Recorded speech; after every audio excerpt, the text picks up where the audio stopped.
Thank you, Zags, and such are the mechanics of the Euros now that it's been expanded to 24 teams that you get 3 knockout ties between sides who've only won 1 game each to get there. And this is the last of them. France topping the fearsome Group F, hardly pulling up any trees in the process against the Swiss side who saw off Turkey in the last of their group games. That's earned Switzerland yet another attempt at ending one of the worst tournament records in history. Winning the points decisions in the group comes naturally.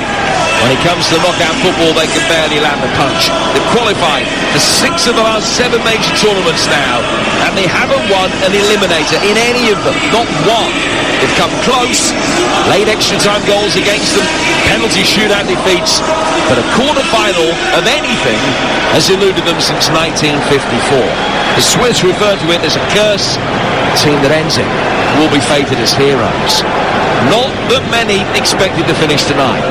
Even the Swiss press talk about needing to perform the miracle of Bucharest, whilst their French counterparts refer to this as being the time to grow out of a group stage without shining. The world champions' only victory came courtesy of an own goal, and they haven't got the balance right yet. 4-3-3 became 4-2-3-1 for the group finale.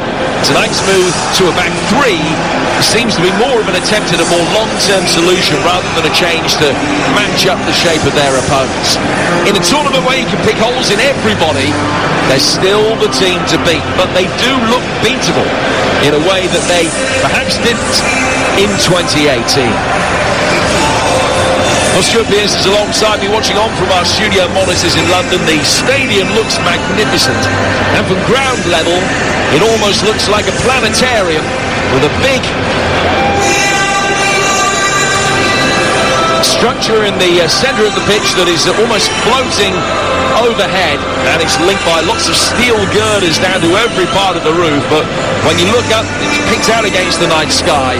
It is a quite spectacular view. We have already had one spectacular match so far today on TalkSport. Spain beating Croatia 5-3 after extra time. Back from 1-0 down, then blowing a 3-1 lead and scoring twice in extra time to make it through. Who will they be playing in St. Petersburg on Friday? We are about to find out. The defending European champions are out. Will the world champions be the team to capitalise? Spain awaiting the winners of tonight's clash as France look to make progress and the Swiss look to make history. And it is Switzerland in all white, kicking from right to left to get the second game of the day underway. Ball played back towards Akanji, who's playing in the middle of the 3 centre-halves. He finds Ricardo Rodriguez playing in his favourite position on the left of 3 centre-halves. He's seen plenty of action down the years as a left wing-back, but has tended to gravitate into that more central position for the Swiss national team. And the underdogs just having an early feel of the ball. Played down towards the left-hand side for Zubac, who may well hold one of the attacking keys for Switzerland. He set up all 3 goals in the Swiss victory against Turkey. But France turn over possession, working forward quickly. Griezmann to Mbappe inside the penalty area. White shirts all around him. Lays it out for Rabiot. Griezmann again. Rabiot's got Mbappe making a darting run into the near post area. It's played back for Griezmann, who gets the cross in. And it's a very early corner to the French on their left flank. Still inside the opening minute at 0-0 on TalkSport. Good evening, Shear. Evening, Jim. Really composed start by the Swiss, then all of a sudden turnover of possession, fed the ball out to Mbappe, and you could see the panic set into the recovering players, but Elvedi done very well holding Mbappe up. In comes the corner, and it was a Varane header over the bar. And he got the run on the Swiss back line, but never stood a chance of being able to keep it down. He and his fellow centre-half Kimpembe both attacking the same ball. Varane frustrated at not being able to hit the target, but he hit Kimpembe on the way through. Or did he just get clattered by Granit Xhaka as the 2 of them were there to attack him? Nevertheless, he is down hurt and is going to be in need of some early treatment. Couple of minutes gone. France 0, Switzerland 0 here on TalkSport. France coming into this unbeaten in 19 competitive games. That's a run that stretches back to the defeat of Turkey back in 2019 in a European Championship qualifier. The Swiss, for their part, after a dismal 2020, have won 6 out of 8 in 2021. It is actually the 5th meeting of the two sides in major tournaments since the turn of the century. They drew in the group stage at the last Euros and also in the 2006 World Cup.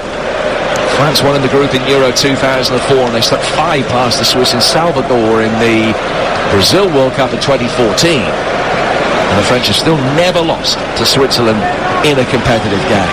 They would certainly expect that run to continue tonight. High ball forward from Xhaka, and it'll be chased by Seferovic on the right-hand side of the penalty area. He's pulled it back for Embolo. Embolo just trying to feed the ball back in towards Seferovic. Shaqiri now picking it up on the edge of the penalty area.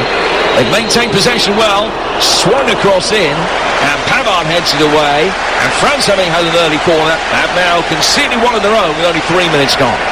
Yeah, we touched on Rabiot at the start. He was just drawn, he's gone tight with his man, ceding space in behind him, and Mbolo's bursting there to get on the end of a decent long ball, and it's going to be important he uses his pace to get into those channels.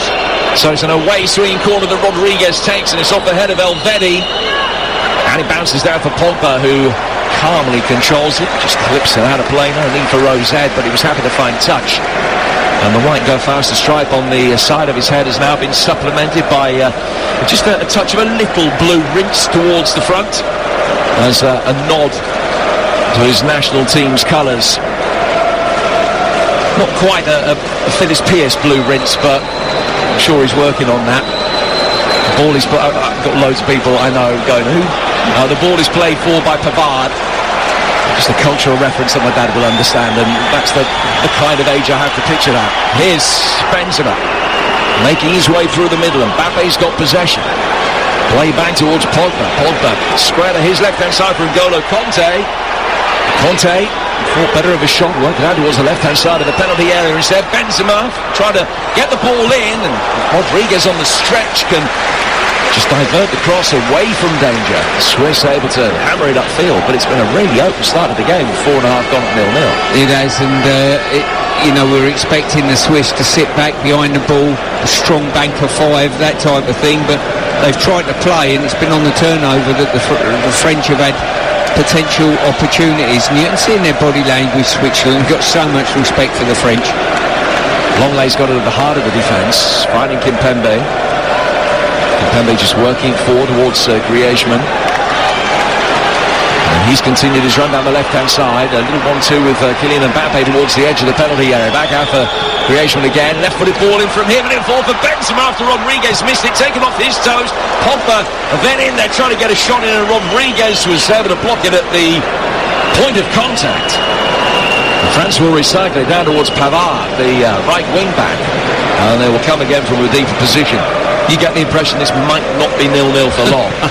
To be fair, they've been exposed down their right-hand side, the Swiss, and that's something that they've got to shore up. They've been in that area now 3 or 4 times, and they've had a couple of skirmishes, but no clear sighting of goal as yet. Jan Sommer, the experienced goalkeeper, able to play his way out from the back. He's found Granit Xhaka. Xhaka working forward over the halfway line to Remo Freuler. Freuler's done well. The referee, Fernando Rapini, plays a good advantage as the Swiss bring it forward. Kimpembe off balance, able to block the cross and stumped it into what could have been a dangerous area, but France will be able to bring it away. Griezmann then hauled to the ground, but play goes on, and Mbappe has the ball with his feet, and he's running at Elvedi, and he's making a lot of ground. Coming back to cover, Granit Xhaka doubled up with Elvedi and stuck his foot in. Mbappe still got it, left-hand side of the penalty area, curves it in, and Akanji knocks it away, and out of play for another corner. Elvedi's done really well on 2 occasions now. He's been isolated with Mbappe, and I can assure you, as an ex-defender, it's the last thing in the world you want. He's been drawn out the middle, and he's just slowed him down, stayed on his feet, not committed himself, and done really well against him.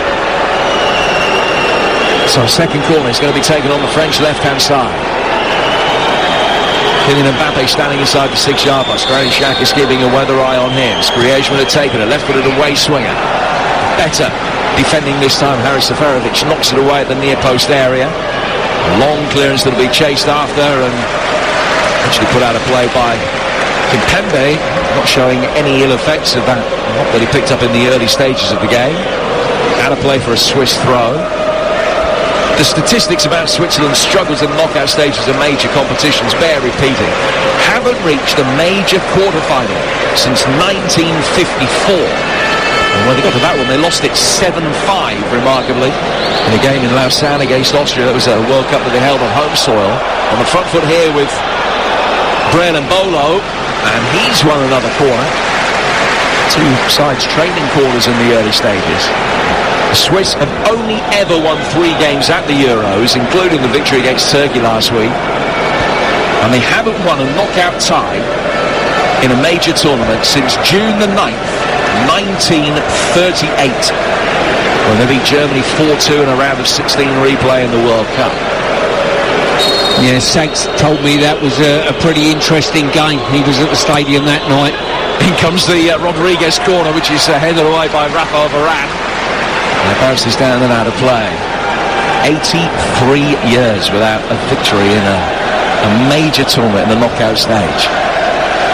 You just get the impression that they've got to score first tonight, Switzerland. If they don't and they come out chasing the game, at this moment, Mbola's caused the odd problem with his pace, and you would encourage him, if you're Switzerland, keep running at them, keep running with them without the ball. Swiss with Zuber. Zuber against Pavard is a battle they might win, the Swiss. Embolo, 5 yards outside the penalty area, laying the back for Rodriguez. Rodriguez is faced up by Varane, who has just alternated places with Pavard for a moment. Pavard's just dropped in on the right of the 3 centre-halves. Good play by Zuber, bringing it forward right in the challenge from Longley, trying to get himself into a shooting position. Blue shirts all around. Pogba win it back, but only temporarily. Freuler, good little 1-2 on the Swiss right. Freuler's ball inside the penalty area, but too far ahead of Seferovic. And it goes out of play for a French throw. But, as we were saying before the game, the round of 16 has encouraged the outsiders in matches to come and give it a really good go.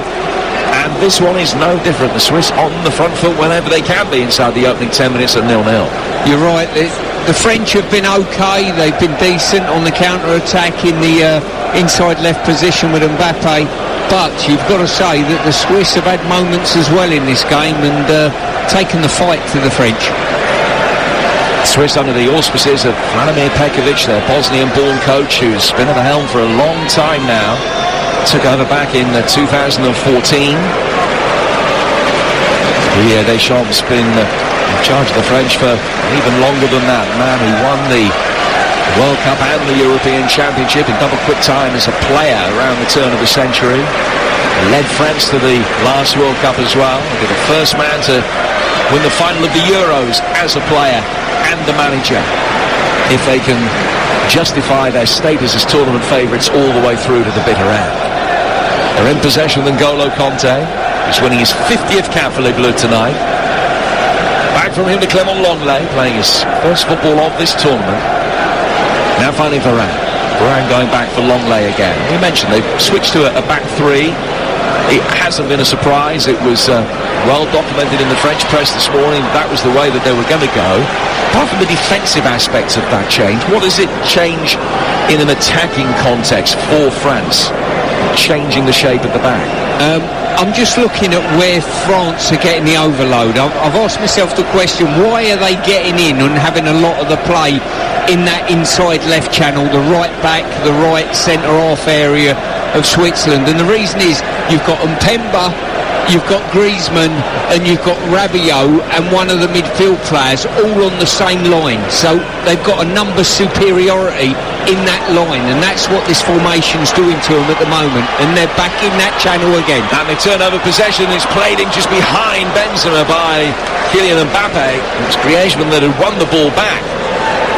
And now Widmer, who is the fullback on that side for the Swiss in the back 5, who is having his work cut out dealing with the numerical overload that Didier Deschamps has been able to mastermind. Widmer this time has won a goal kick. I say it's a back 5. To be fair, they are getting Widmer and Zuber as far forward as they can to play it as a back 3 rather than a flat 5, even when they haven't got possession, almost to their cost. They're being you could argue, a little bit too attacking, and as they have the ball now, 15 yards inside their own half, the right back Finn has taken up a really advanced position on the right. Well, he's literally as high as you can possibly go without being offside. But the vision that Elvedi sees when he looks up the pitch, he sees Mbappe, he sees Griezmann, he sees Kante, and as I say, that's where they're getting the numbers superiority to get the ball into that area and that pocket, to get turned, to feed it out to Mbappe. It is still 0-0 on TalkSport. We played 12 minutes. Tomorrow, as if you needed reminding, small matter of England-Germany. The tea time game kicks off at 5. Build-up starting from in the stadium at 3, but H&J at Box Park, Wembley tomorrow from 1 o'clock. Very much looking forward to that as part of your big match build-up. And Sol Campbell will be with us. Myself, Stuart, and Mark Saggers, of course, from inside Wembley tomorrow with our England correspondent Faye Carruthers, asking all the questions pre and post match as well. Tonight, 13 minutes gone, it's 0-0. The winners of this take on Spain, who got past Croatia in an 8-goal thriller earlier today. Griezmann, back for Paul Pogba inside the centre circle. It's on the left edge of the centre circle as he plays it down towards Rabiot. France in their dark blue shirts and shorts and red socks. Again, able to release Kylian Mbappe. Elvedi, several in the Swiss side that's had a blonde rinse over the course of the tournament, just chasing Mbappe wide. Now played for by Longley, flicked round the corner by Griezmann, but it's too deft a touch to be able to find Mbappe, and he goes out to play for a goal kick that'll be taken by Switzerland and Jan Sommer. 14 minutes in here on TalkSport. Still France 0, Switzerland 0. Very entertaining opening stages to the game. Alongside me, former England World Cup defender Stuart Pearce. Yeah, as I say, I think straight away, if you ask me the question, plain and simple, where might France get the goal from? It's going to be that inside left channel, the build-up in that area, the numbers overload. Two players on the same line of Mbappe and Griezmann, and they're setting up an overload of numbers there and fearing Mbappe. At this moment in time, Elvedi's done brilliantly with his one-on-one engagements. The game gets even more stretched, he gets physically tired, could be a different matter. He's played every minute of the tournament so far. Nico Elvedi plays his club football for Borussia Mönchengladbach, one of a big Gladbach contingent in the Swiss squad.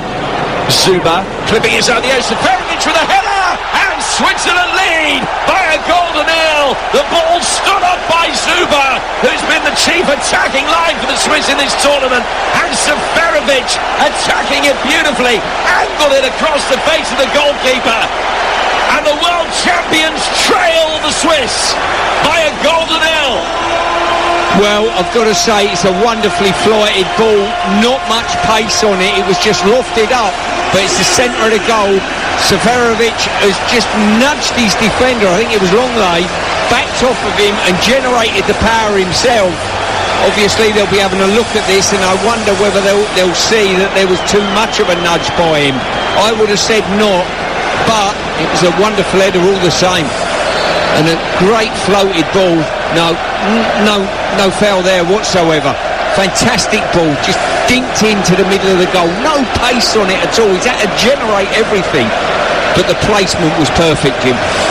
Haris Seferovic scored the early opener against Turkey last week, set up by Zuba, and the same combination have struck goal for Switzerland in the early stages tonight. So is this the night that they break that curse, that they win their first match in the knockout stages of a major tournament for 83 years? A long way to go, but a really good start from Switzerland. And last week we were at Wembley, speaking to a mate of mine, Julien Brun, is a TV commentator for French television, and I said, are you confident about the tournament? He goes, yeah, but we have a problem at right back. We can't get right back right. Pavard's the weak link in the team, and Zuba beat him there. And that's 4 goals now that Zuba has set up for Switzerland in the last hour and 45 minutes of play, which is some record. France 0, the Swiss 1. You've got to say, Jim, it was a beautiful cross, wasn't it? You know what I mean? He just literally dinked it up and said, go and have a fight for the ball there. And his movement was decent and his placement was perfect.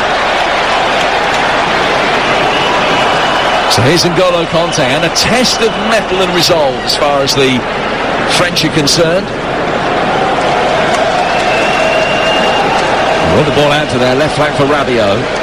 Rabiot for Kanté. Now Griezmann again, who will come into a more central position before being fouled. It's Romain Freuler that's given the free kick away. An opportunity for France from a set piece, about 15 yards or so outside the penalty area. They kept 5 clean sheets in a row, the French, until they conceded to Attila Fiola of Hungary in the group stage. But that goal that they've conceded tonight is only the second they've let in from open play in 11 and a quarter hours. Can they respond immediately? Just one in a wall. Griezmann not really in the shooting position. He's very much left of centre. Perspiration across his brows. He just clips this one in. Pogba attacking, and another excellent header from Elvedi, who's really been on top of his game so far, as Stuart was saying. And Bolo will get it away. Zuba trying to pick it up on the Swiss left-hand side. He's put under pressure by Kimpembe, but all the Frenchman can do is knock it over the line and out of play for a goal kick. 18 minutes gone, France 0, Switzerland 1. Yeah, good placement there by Elvedi. He just dropped with the line and got first contact, cleared any danger. And we said before, if Switzerland were going to get anything out of this game, chances are they had to score first. Well, they've certainly done that. I think a few would say that they would have to score first and second and maybe third, but you never know. They have been able to restrict the French to only a few skirmishes inside their penalty area in these early stages. France yet to have a shot on target. The Swiss have only had the one, but they've only needed the one. Elvedi playing it out to the Switzerland right again, where Freuler will work it down the line. He's just dropped a little bit wider on the right-hand side. Prior to the goal going into it, I was going to ask you, bearing in mind that that's where the French are getting the overload, what does Petkovic do to be able to redress the balance for Switzerland and stop it happening? Well, you sit Vidmar in and say don't go anywhere, basically. I mean, some of this has been down to the fact why there is space there is because Vidmar has pushed on a fair bit and ceded space in behind him. So they've played it on turnover and got him behind him, and Mbappe's pulled into that channel. They've been fortunate up to now that Elvedi has dealt really well with a one-on-one with Mbappe, and that takes some doing, by the way. Well, you would imagine if you're Kylian Mbappe, with the pace that he's got, there are only so many one-on-one battles that Elvedi will be able to win against him. Just the law of averages suggests that he's going to get beaten once or twice. Shaqiri plays it for him. Here is Vidmar making his way down the right flank for the Swiss as he won a corner. No, not quite. Little double ricochet, and it came off the bearded fullback last. Had a play for a goal kick that will be taken by Hugo Lloris, who's playing in a 15th successive match at the Euros tonight. This is 6th major tournament, and he's captained France 105 times in his international career, which is absolutely astonishing record. But he's been beaten tonight by a header from Haris Seferovic, whose 31st goal for club and country this season is unquestionably the most important to date. Akanji's done well at the heart of the Swiss back line to win the ball back. Now an opportunity for Granit Xhaka to be able to bring it forward. He couldn't quite get the ball into the feet of Zuba, who's been asked to cover an awful lot of ground down the Swiss left. And he can't retreat particularly quickly, and France will play it over the top here, and Mbappe again trying to turn inside. Elvedi read his intentions and was able to block the offside flag up anyway, as Mbappe had just gone a little bit early on Pogba's ball forward. 21 gone, and Switzerland lead France by a golden error. Yeah, super ball there by Pogba, but it's into that area once again, and whilst he didn't know it, Elvedi's done fantastically well. He didn't know, obviously, Mbappe was offside, or couldn't take the chance on that one, but dealt with it pretty well. He's only 23, Elvedi, but he's already played more than 200 games in the Bundesliga for Borussia Mönchengladbach, and at the age of 23, to be winning your 30th cap tonight is a decent record as well. He's been outstanding. An early candidate for man of the match, but a long, long way to go. Still 3/4 of the game to go, at the very least, with the potential of extra time and maybe penalties as well. But the world champions are behind. And here's Mbappe back inside the area for Rabiot. Rabiot playing it across. And Benzema made a darting run through the 6-yard box, and the ball went behind him. Sommer possibly just got a touch on the cross to flick it away, and it goes out of play for a throw to Switzerland. They can't sustain what they're doing at the moment, Jim. France have been into that area on countless occasions now, and they've been fortunate. They've dealt with one-on-one situations, and on that occasion they got fortunate the goalie got his fingertips on it. But it's an overload, it's a numbers overload in that area that Switzerland just can't deal with at the moment, and they've got to get a midfield player across there and sit the wing back at home for a little while. Well, earlier today Spain went 1-0 down and came back to win, albeit that they needed extra time. France 1-0 down inside the opening 15 minutes of this one. When you look at matchups on the pitch, Jim, you know, France have not had any attack at all in the first hour. What are we on? 22, 23 minutes. Not once have they been down their right-hand side, the French. Not once. But down the left-hand side, they're coming down there readily, and you've almost got to say, well, don't worry about that side of the pitch. We need to get a player over the other side of the pitch to even things up a little bit.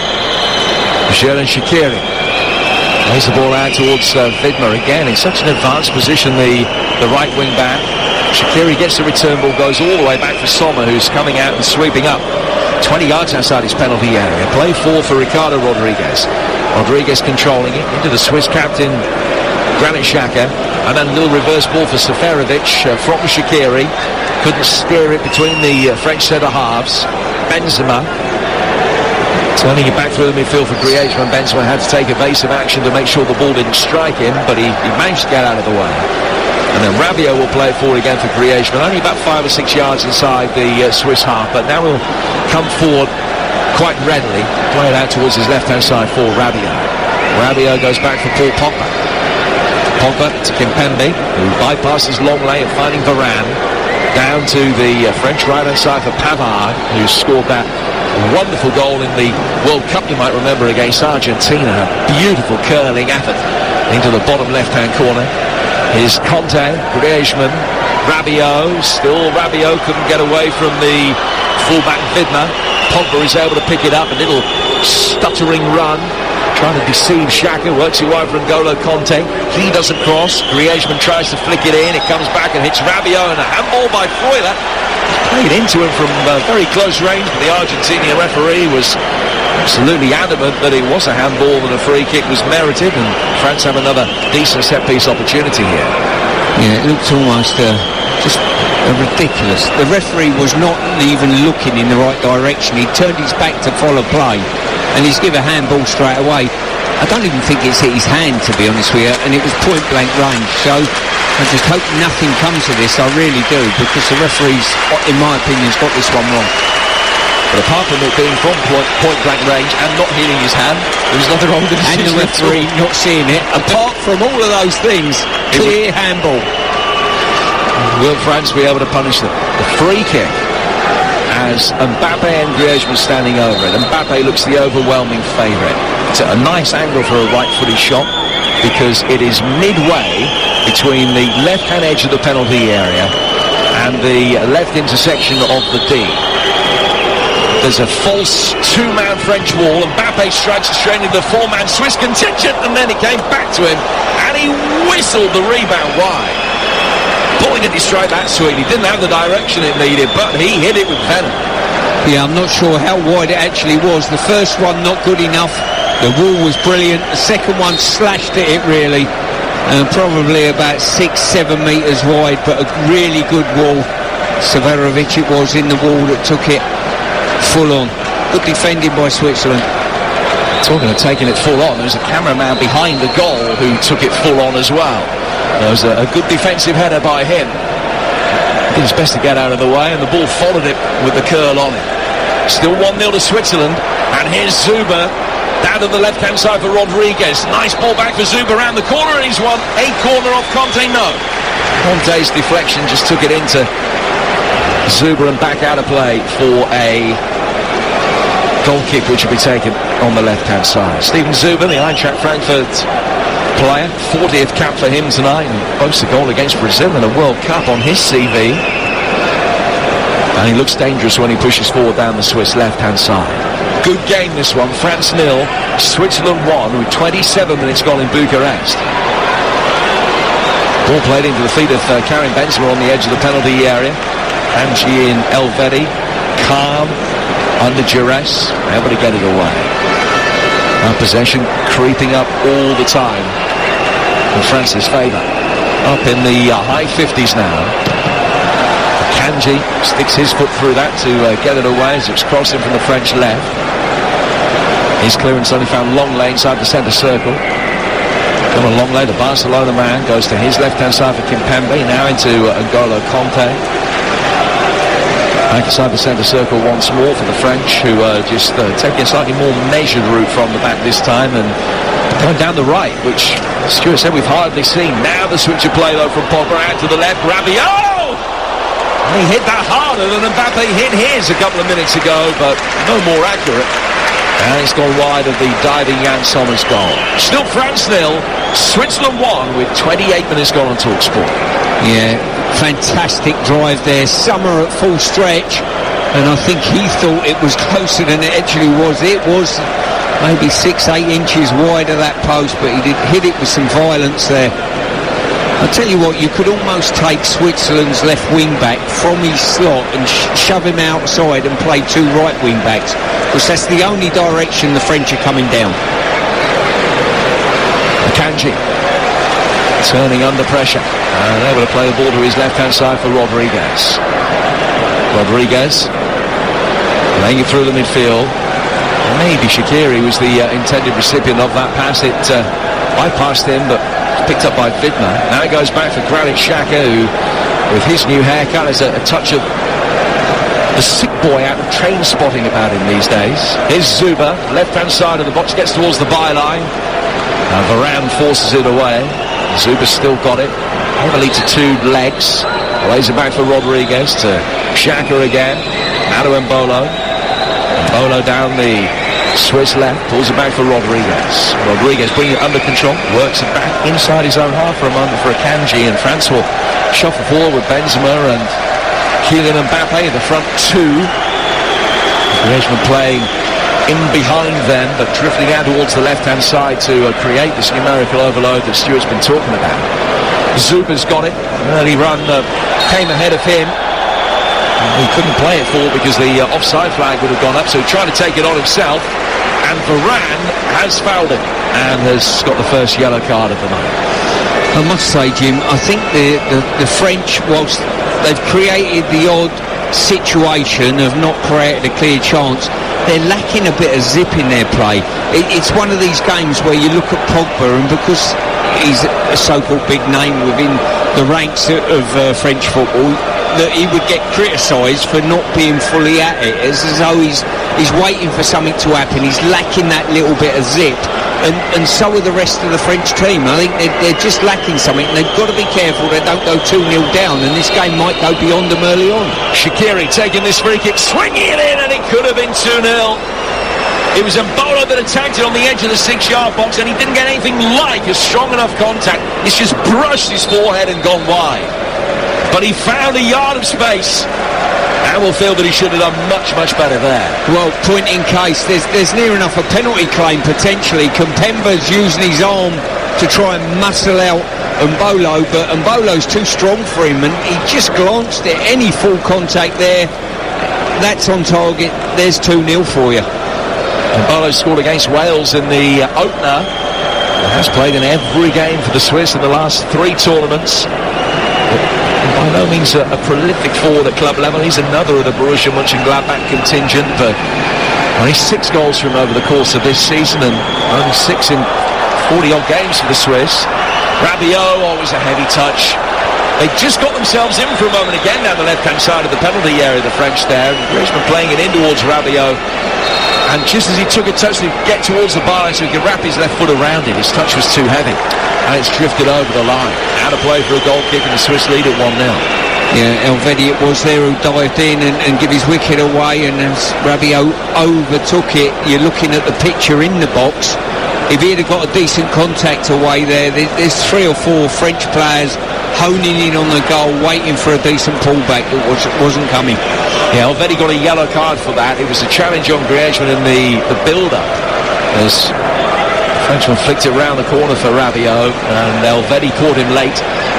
And so he's in the book. There are plenty of players featuring tonight who are a yellow card away from the suspension, but the 2 that have been booked, Varane and Elvedi, aren't amongst them. Pavard chasing down the French right, goes out of play for a throw. In terms of France, Lloris, Kimpembe, Griezmann and Pavard would all miss the quarter-final against Spain if they're booked tonight. For the Swiss, it's Embolo and Xhaka who are walking that yellow card tightrope.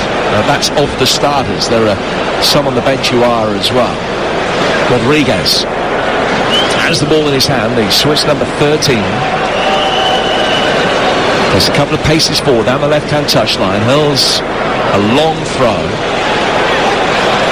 Half cleared by the French. Elvedi knocks it back forward, and then Embolo or Pogba has just clattered into him from behind. The 2 players almost folded to the ground, concertina-like. And it's a free kick which will be taken by the Swiss, who lead by a goal to nil, and they've had the lead now for 20 minutes. Yeah, I think Pogba's fairly fortunate there that he didn't draw a yellow card for that challenge. Just a little bit lazy getting back in his slot, and then he's forever playing catch-up with Embolo. Lovely switch of play from Rodriguez from the Swiss left, way out of the right-hand side. Vidmar into the feet of Seferovic, the goal scorer. Headed in Zuba's cross on 15 minutes. Switzerland work it all the way back towards Akanji. Still, France haven't had a single shot on target yet. We're 33 minutes in. Rodriguez played forward through the midfield for Embolo. France only winning one of their 3 group games, although they were unbeaten and won the group. They beat Germany with that Mats Hummels own goal, but then held by the Hungarians and the Portuguese. Kimpembe has just stood firm and stopped Vidmar running past him. Battle of the 2 number 3s. Kimpembe won it. Rabiot will clear up the left-hand touchline where Conte's done well to get the better of Granit Xhaka. Griezmann to Mbappe with a lovely first touch, and then works it into the feet of Conte, and the move breaks down as Conte ran out of the room in a very tight corridor down the touchline. But the applause you hear emanating around the stadium in Bucharest is that contribution from Kylian Mbappe, who's had a mercurial tournament so far, it has to be said, but he can produce moments like that and go up through the gears. And it's obvious the potential for mayhem that he can still cause. Just hasn't really been able to do it so far in Euro 2020. I wonder at half-time whether there'll be a team shape change from the French at all, Jim. I think they're having decent opportunities going forward and overloads. They're looking quite decent on that, but it's not resulting in anything as yet. So you talk about team shape, what, go back to a 4, take long layout and potentially, yeah, you know, that might be the way forward for them. Because at the moment, you know, we've spent 30 odd minutes in the game. They've not tested the goalkeeper as yet. Rabiot's just hauled over here by the retreating Seferovic. Free kick taken quickly in the Swiss half. Finally Griezmann opens it up, right-footed ball in. Coming around the back was Pavard. Zuba saw him coming, heads it away. And France have their 3rd corner of the night and tend to go to half-time on TalkSport at 1-0 Switzerland. I tend to think, though, probably if I was speaking to the French squad at half-time, for me, they've got to up the intensity of what they're doing, both with the ball and without the ball. I think out of possession, you know, the midfield and advanced players are almost leaving it to the back line to recover the ball for them. Griezmann takes the corner in towards the near post, trying to play a Pogba flick. But it wasn't forthcoming. Switzerland will bring it away with Shaqiri. He can't find a way past Pavard, and it goes out of play for a throw that's going to be taken on the Swiss left. They'll be in no great hurry to take it. Jordan Shaqiri got a couple of goals against Turkey last weekend to take his tally at major tournaments for Switzerland up to 7, which is a very impressive return. It's the best of any Swiss player in history. 7 in 16 games. Very impressive record. Not too far away from 100 caps now, Jordan Shaqiri. It's a milestone that Granit Xhaka will probably get to before him, though. They're both within 4 or 5 now. And Rodriguez was going to take a throw here for Switzerland. I don't know whether we've got a pitch invader. The TV director is staying with his pictures on the faces of the two national managers whilst an unscheduled drinks break is being taken. Judging by a few boos and whistles in the crowd, I'm guessing there is an interloper. That just gives Petkovic a chance just to speak to Granit Xhaka and talk about a few defensive adjustments that need to be made. Deschamps doing likewise, trying to hammer home the message of how they can make the most of that potential advantage down the left flank. Switzerland leading 1-0 with 7.5 minutes to go to half-time. Yeah, to be fair, I think, well, would I say that they're worthy of their lead? Maybe not. It's been even-steven in the game, but they certainly took their chance extremely well.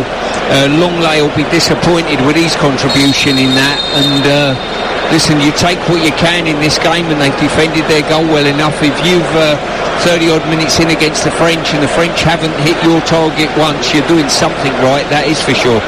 Well, it's going better for them than that World Cup game did in Brazil 7 years ago, where at one stage they were 5-0 down, Switzerland. Put 2 back late on. But they lead this one as Longley plays it forward for Rabiot. Rabiot's now drifted into a much more central position. Yeah, I wonder whether they've sort of had a little bit of a change. Kempembe's gone to the left-hand side, Rabiot's gone inside. I wonder whether they've gone to a 4 now. Time will tell. Ball playing inside the Swiss penalty area. Akanji off balance. Freuler. Both can get it away. Kimpembe, plenty of miles on the clock as a left-back as well as a centre-half. Brings the ball forward now, finds Conte.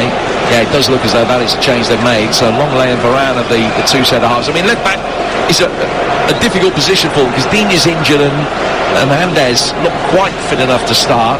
That's why Rabiot was involved anyway, and perhaps they felt that playing him as a left wing-back rather than an orthodox left-back in a 4 was slightly safer.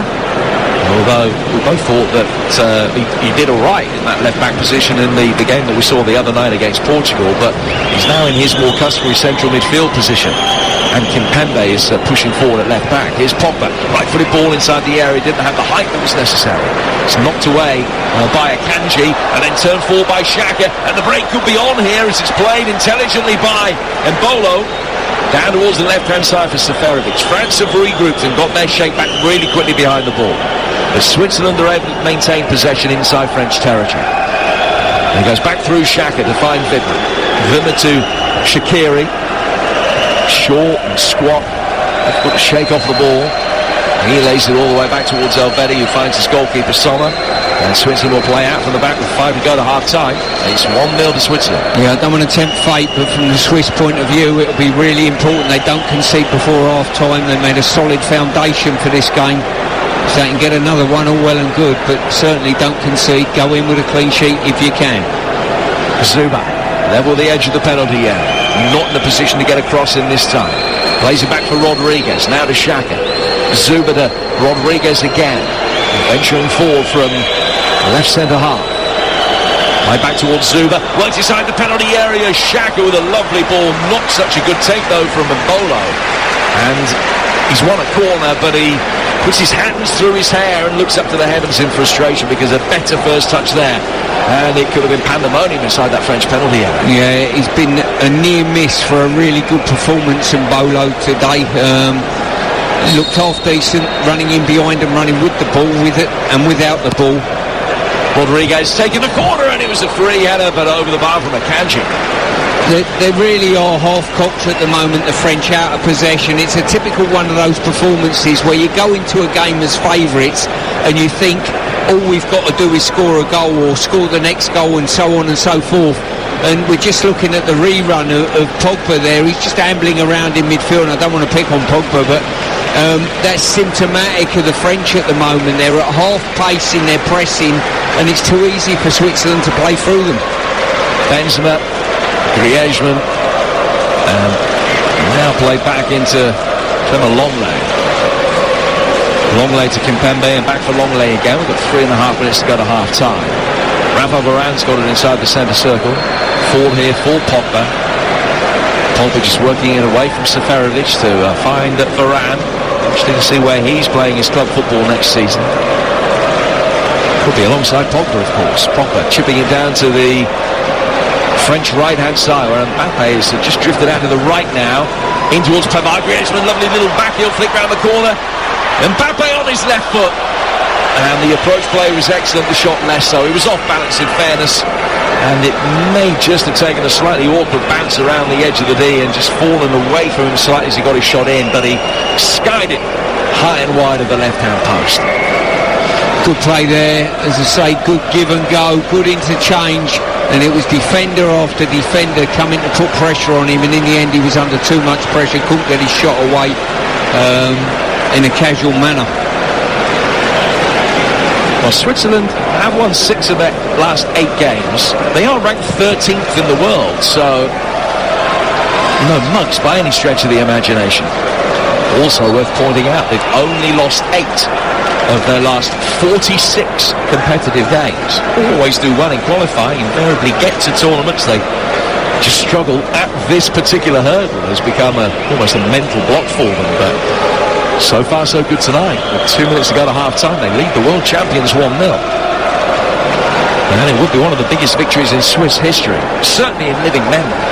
At the moment in this tournament, Jim, I think the teams that are touted as favourites are doing their best to shake off favouritism. The Italians the other night, the French tonight, they're almost saying, look, we don't want to be favourites anymore.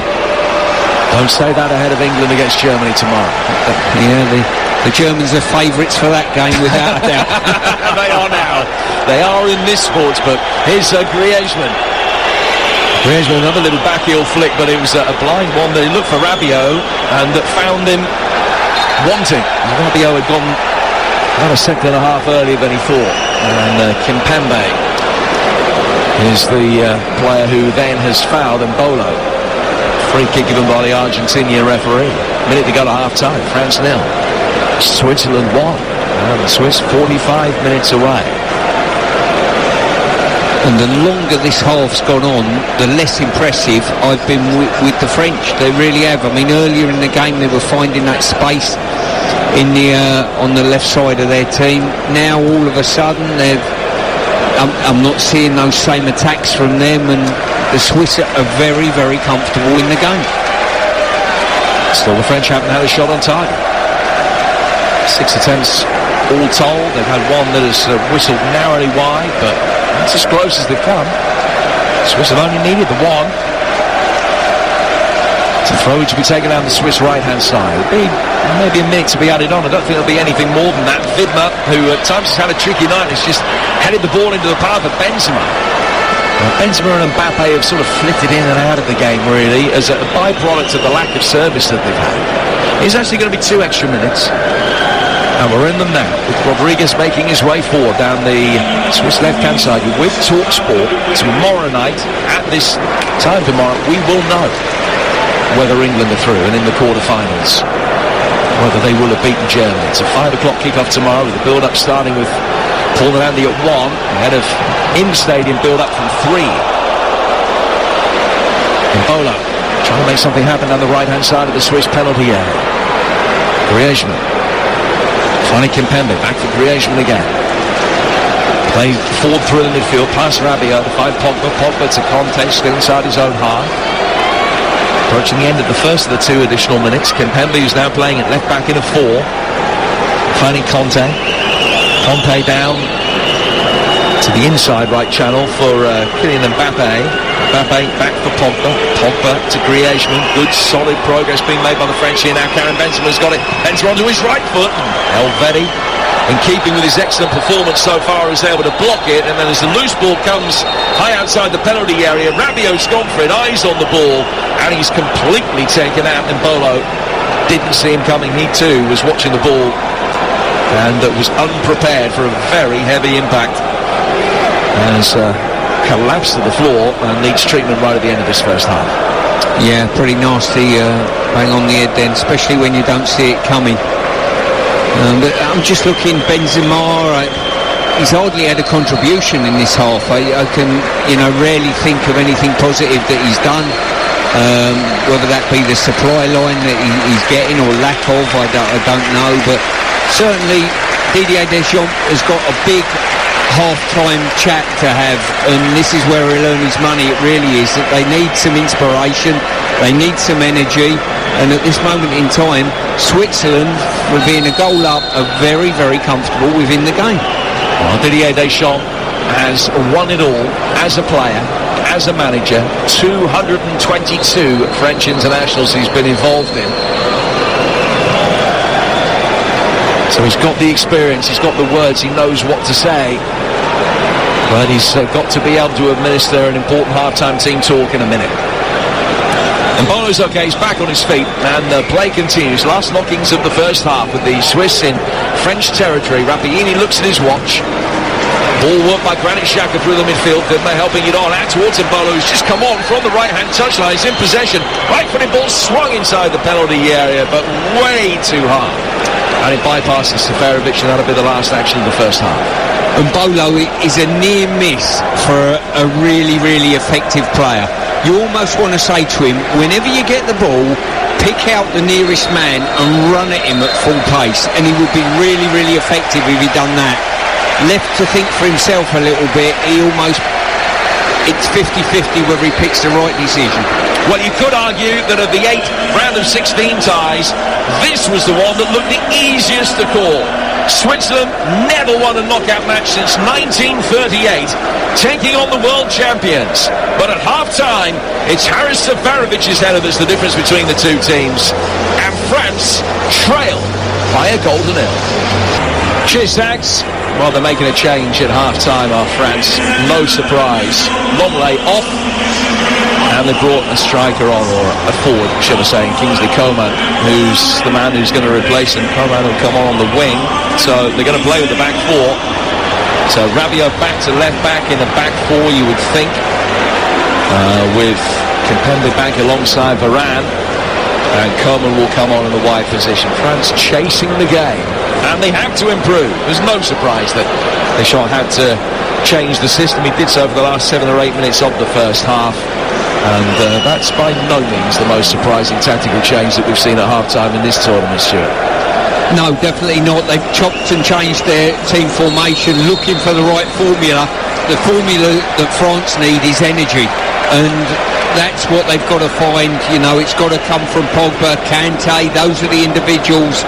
And Benzema's got to put on more of a show. I can hardly remember him getting a touch of the ball, and otherwise they've got 45 minutes and they're on the way home. Conte's in possession. Start of the second half here on TalkSport. Those are thoughts of Stuart Pearce alongside me, Jim Proudfoot, in our London studios, watching on from the monitors in the day that Spain have beaten Croatia 5-3 after extra time in an absolute thrill.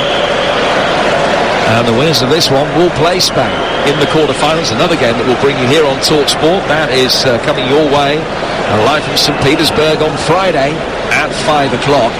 Tomorrow at 5, it's England-Germany. Rabiot in possession for the French. I'll run through the two teams for you in a moment. Conte's got the ball.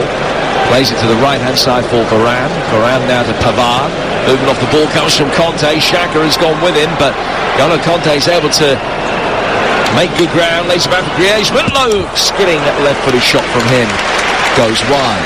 So France lining up Lloris in goal, Pavard, Varane, Kimpembe and Rabiot. And Pogba and Conte in the centre of midfield. Coman's on the left. Griezmann out on the right-hand side. Benzema and Mbappe playing through the middle. Switzerland's Sommer in goal. Elvedi, Akanji and Rodriguez. Vidma, Freuler, Xhaka and Zuba. And then Shaqiri in behind. And Bono and the goal scorer, Haris Seferovic. It is 1-0 to Switzerland as they look for their first victory in the knockout stage of a major tournament since the 1930s. Pogba with a great run and then a complete miscue as he played the ball forward. And it's just gone off his toes and straight out of play for a goal kick. 1-0 to Switzerland, 2 minutes gone in the second half on TalkSport. Yeah, fantastic bit of skill there by Pogba. He's gone past two players, looked absolutely magnificent, and he got his cross so badly wrong. It was incredible. You almost didn't know what he was attempting to do. It certainly wasn't that, whatever it was that he was attempting to do, as he just ended up toe poking it out of play. Varane then, as well, the defender at the other end, dealing with Seferovic. Little right shake of the head from Pogba as the camera goes back to him. It's not been at his best. You mentioned it in the first half that when he's not affecting a game, just because of his language style, it almost makes it look as though he's having a worse night perhaps than he is, but just not being able to influence anything. And at times his body language suggests he's almost beating himself up about the fact that he can't get going tonight. Yeah, he looks as though he's overthinking his game at the moment, where the answer to it might be, I need to work harder defensively, and then that's going to get me in possession of the ball a little bit more readily, and then my offensive part of the game will just follow on from there. Akanji, forward for Freuler, back for Elvedi, into the feet of Vidma. Shaqiri's involved, Rabiot's between the pair of them to win it back for the French and finds Kingsley Coman. Now Kimpembe restored to centre half after that little brief cameo out at left back in the first half. Out towards Benjamin Pavard, back from him to Rafa Varane. Varane, who's won 4 players to run the World Cup and the Champions League in the same season, plays down towards Rabiot. Rabiot over the halfway line for N'Golo Kanté. Just cuts inside the centre circle. Griezmann helping it forward. Mbappe trying to get the run and beat Akanji, but he couldn't flick it past him. And Akanji just defending with the minimum of fuss. A very composed customer. Just plays it forward for Seferovic. Seferovic out to Zuba, and now Rodriguez comes forward from the left. Shaqiri linking up the play, getting between the lines to find Zuba again. Zuba, the principal line of assists for the Swiss. Back through the midfield for Xhaka. Xhaka to Elvedi. Elvedi now down towards the right-hand side for Vidma. Vidma's ball forward. Rabiot is there to cut it out, but Vidma is able to continue his run forward and win it back, and he's just waiting for Mbola to his right. Mbola takes a touch. He's in right-footed ball played across the face of goal, and it was a goal-saving touch, I think, from Conte. Seferovic just preparing to get in there and unleash, and he didn't get there because of the fake defensive nick. And it was all important, but they were nearly in again. Now France will break forward at the other end. Griezmann making his way down the right-hand side of the penalty area. Mbappe has played it to him, but Rodriguez is stopping him turning. Now it's played back to Mbappe, out towards Griezmann. Antoine Griezmann, a little flick, trying to get it away from Ricardo Rodriguez. And he'll have a second attempt to bring it forward. The bench is some 5 or 6 yards towards the edge of the penalty area. And now to come back towards the right-hand edge of the box of Kylian Mbappe. He finds Conte. Conte just turned round the corner. It's all a little bit too intricate at times from the blue-shirted world champions. And Switzerland able to defend mob-handedly and get it away. And they've got through the first 5 minutes of the second half unscathed. Still France without a single shot on target tonight, albeit that the overall attempts count is 8-4 in their favour. Pogba to Rabiot down the left-hand touchline for Coleman, hoping that he will be able to make a difference. Man who once came off the bench to win a Champions League final. He's midway inside the Swiss half as he just lays it back towards Rafa Varane. Varane to Conte. Conte cutting back inside through the midfield and then lofting it down towards Rabiot. France trying to work the width from the right over towards the left, just trying to stretch this Swiss back line. Pogba now involved. Pogba turns it away from Seferovic, defending from the front, back to Kimpembe, and now they'll try and build on the inside right channel. Varane mixing it up with a longer ball in. Elvedi gobbling that up, can head it away. Xhaka then won the seconds under duress from N'Golo Kanté. And he's laid off by Shaqiri to his left-hand side. An opportunity now for Zuba to try and bring it forward. And he'll beat one, and then he'll beat a second. He'll take on Pavard. He's beaten for pace, and he looks up to see what's in the middle. Precious little. He turns back away from Pavard. Still, he's got it. He took an immediate tumble to ground as he tried to check back in. He got back to his feet, to his credit, to still try to deliver. The Swiss fans booing and whistling think they might have a case for a penalty. I'm sure that the Spanish VAR, Fran Martinez Muliera, will be having a look at it, but play goes on. And it's at the other end now with Benzema on the edge of the penalty area. His little right-footed ball inside the box, and Mbappe from a tight angle has to come back out. He then goes to ground under a challenge from Akanji, and he's waved back up by the referee, and Akanji will bring it forward, and now will tuck the ball out of play. And they're having a look at one of the two potential penalty incidents. And the referee, I think, is going to go over and have a look at the referee review area. We don't know which penalty incident it is, whether it's the one on Zuba at one end or the one on Mbappe at the other. But we'll have a look. And I think it's the one on Zuba that they're looking at. I think the contact from Pavard was right on the line. It's got to be a foul. He swept his legs from underneath him. It's just a question of whether the contact is out or in. It's a penalty. It is going to be a penalty to Switzerland, isn't it? Yes, it is. I'll tell you what, hats off to Zuba. How genuine was he? He's driven forward, he's gone 40, 50 yards with the ball, he's gone in the box, he's been fouled, he didn't roll around, he got up, he got on with the game and let the referee and VAR do their job. And that's exactly how footballers should be and how footballers should interact. Good play by him and a massive opportunity now for the Swiss. Well, Didier Deschamps is off his feet, or off his bench, on his feet should I say, edge of the technical area. And he's looking disdainfully at the official and he's giving a gesture of throwing his arm across his body as though he can't believe the decision. Well, he obviously can't have seen the replay because it's cut and dry. Well, it's a clear fact. What would have happened, Jim, because both incidents swung from one end to the other, he as a manager, as you get caught up in the game, would have been expecting the referee to go over and view the challenge on Mbappe, I think. It's almost like a double whammy. He didn't get a penalty that he was hoping for, and the opposition had got one. And it's Ricardo Rodriguez with one of the biggest kicks of his life. A chance to give Switzerland a 2-0 lead against France. He addresses it, left-footed, saved by Hugo Lloris, diving to his right-hand side. Golden opportunity spurned by the Swiss. France are still in it. Just the goal down. What a moment that could prove to be in Swiss history and in the French attempts to win Euro 2020. He's just on his line, Lloris, when he makes the save, turning away to his right, strong right hand to it, and the French captain comes good. And it's still 1-0 to Switzerland, but it should have been 2. Firstly, wonderful save by the goalkeeper, really was. He's kept his team in this. Now, if anything's going to act as a catalyst for the French to up the tempo of what they're trying to achieve, surely that penalty miss is going to have to, because at this moment in time, if that would have hit the back of the net, there's no energy, no life in the French, and there would be no way back in this game if they carry on doing what they're doing. A 24-carat lifeline has just been handed to the French in Bucharest.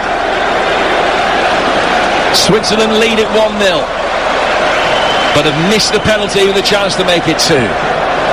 Xhaka battling in the midfield.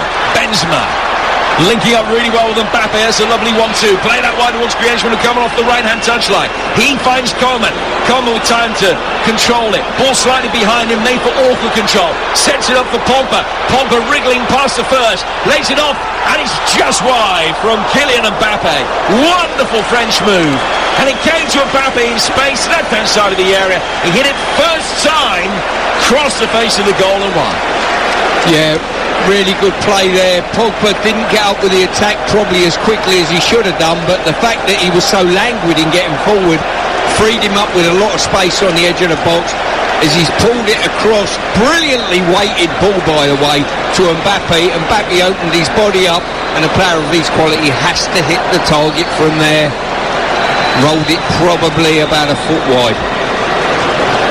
And the biggest plus that the Swiss have got at the moment, as the ball is played inside the penalty area for Benzema, 1-1. And moments after Hugo Lloris produces one of the biggest saves of his career at one end, Karim Benzema scores at the other. Switzerland should have been 2-0 up, and now the lead has been completely wiped out. French back on level terms, have made the most of that lifeline. Ricardo Rodriguez, tears in his eyes, surveys the damage. He should have scored, and then out of position at the other end for Karim Benzema's equalising goal. Well, you almost think it's not to be. The Swiss give the ball away a little bit loosely there. in their own half, and from that moment on they were slightly unhinged, and Benzema managed to get it. Sommer didn't really want to come off his line and commit fully and aggressively, and Benzema, with his first meaningful interaction of the game, has put the ball in the net. France don't deserve this by a million miles, but they've got themselves back in the game. He scored twice against Portugal, his first international goal since 2015. And the man that scored against the Swiss in the 2014 World Cup has just scored a goal to break their hearts in Euro 2020. And it's 1-1, and you can only see one winner here. Coleman now for the French. Left-hand side of the penalty area, twisting, turning, getting the better of Widmer, standing it up towards the edge of the 6-yard box, but the rock like Elvedi's there to get it away. Pogba wins it back. Gets it back from Shaqiri. There's a little give and go around the corner. They played him in. And Sommer makes an important save, but Benzema's there to head in from a yard out. He scored 2 in 2 minutes. France have completely turned it around. And the Swiss look desolate, shocked and heartbroken. France 2, Switzerland 1. How different this could have been. But the world champions have got away with 1 and then struck with 2. There are defining moments in football matches that turn matches on their head. We saw it with the Dutch, the handball that changed the game drastically, the sending off in that game. Now all of a sudden the penalty save. At the end of this game, every French player, every member of staff of the French should go over and carry Lloris off the pitch. He has changed this game on its head with that penalty save. As the ball is played forward, I'm sure that Benzema isn't offside. They're just showing it. Griezmann going for goal. Decent save by Sommer. Nothing he could really do apart from get hands to it and hope for the best. But it was Benzema that was following up to nod the ball over the line. A couple of goals in the space of 2 minutes. He's now tied in France's all-time goal-scoring charts with the great Zinedine Zidane. Zidane was able to pick his moment, and Benzema has too. This is what top-quality players can do to you. As I say, Zed, basically no input in the first half whatsoever. All of a sudden, he's put his team 2-1 in front. Really, really tough on the Swiss. They don't deserve this. They've got to gather their composure now and try and get themselves back in the game. Well, Benzema's got 2 goals. I just wonder whether he will, in a way, try and claim a hat-trick, because when the penalty was given, he went over to Hugo Lloris and he had a word with him. Spent 5 or 6 seconds talking it through. Don't know whether he seen a lot of Rodriguez penalties and knows potentially which way he was going to go. It might be the narrative after the game, whether that was what the conversation was or not, but it doesn't matter. Whatever he said to Lloris did the trick, and now he scored 2 at the other end, and Switzerland are falling apart. Griezmann plays it back to Pavard, now to Conte. Conte to Varane. France 2, Switzerland 1.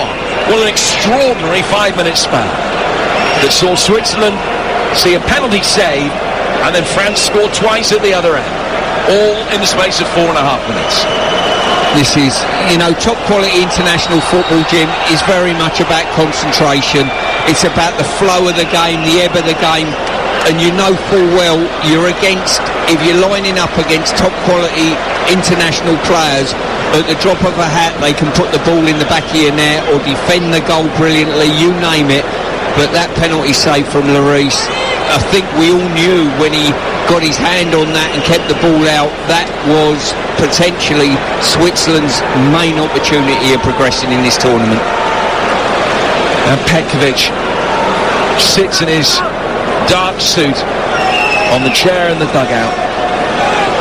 Never a hair out of place with Vladimir Petkovic. He's just taking a swig from a bottle of water, and he'll be sitting there thinking, that blinking curse, it's going to strike again. Yeah, he's done everything that he could have done. But Rodriguez, who's now picked up a yellow card incidentally for a foul, he is just proper having one at the moment.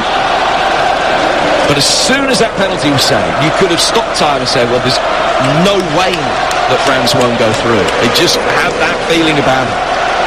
And it's the French fans that you can hear in Bucharest. They lead 2-1. Still time to go, of course, with 28 minutes left, but France are rampant now. Conte making his way forward. In towards the feet of Kylian Mbappe. Kingsley Coman to his left. And still Mbappe goes. Couldn't wriggle his way past everybody, and eventually Benny knocks it away. Yeah, the thing that the Swiss were doing really well, obviously before the French goals, they were dictating the pace of the game when they had the ball. So it wasn't wave after wave of attack as you would expect. If you weren't watching the game or listening to the game, you would think, well, obviously the French are a goal down, they're throwing everything at the Swiss. It wasn't a game like that. The Swiss were composed in possession, and they were taking the sting out of the French with their possession football, getting up the pitch. But all of a sudden, the penalty save, it's quite incredible. It's turned the game on its head, Jim. Big moment for Hugo Lloris. Not too far short of the all-time record number of matches at major tournaments between the World Cup and European Championships for Francis. 29th tonight. Rodriguez will try and clear his head. He's done well. Link it up with Seferovic. His ball to Zuba, just roll over the touchline. Now to play for a throw that will be taken on the right-hand touchline by the French. Karim Benzema for so long out in the cold from international football. Is the script written for him to come back in an Indian summer in his career, come back and lead France to more glory, having missed out in the 2018 World Cup? Rodriguez is in there trying to win it back from Griezmann. Zuba then challenged by Conte, goes out of play, and it's a throw which will be taken by the Swiss. 26 minutes to go, deficit still only 1. Switzerland will have seen enough from the first hour, first 50 minutes certainly, to think that they can still create opportunities and get themselves back into this game. Remember, Croatia came back from 3-1 down against Spain earlier today to get it to extra time, but will the Swiss, the way that this game is unfolded, be able to conjure up a similar moment of resistance to get themselves back into it? Shaqiri plays it down towards the right-hand side of Vidma. It's 2-1 to France. Shaqiri back for Granit Xhaka in the midfield. Xhaka sends a ball, bisects the centre circle, finds Ricardo Rodriguez. Seferovic making a run down the left-hand side of the box. Played more conservatively, though, out to the left for Zuba. Zuba to Freuler. Back for Xhaka again. Xhaka into the feet of Remo Freuler once more. Shaqiri just peels away towards the right-hand side of the penalty area and gets the ball via Vidma. And now Shaqiri goes down, just eased to the ground by Adrien Rabiot. It's a free kick to Switzerland, and aerial ball inside the French penalty area might be an area that France think that, the Swiss think that they can exploit the French defence. Here's a chance to do it. Yeah, really poor challenge there from Rabiot. He's just tugged his man down. And I think the Swiss need the likes of Shaqiri now to contribute a little bit and give them a lift. They're still in this game. They're not out of it, that is for sure. They've just got to, they seem to have just calmed down and got over that rocky period at the moment with their football, but they need something to fall to them.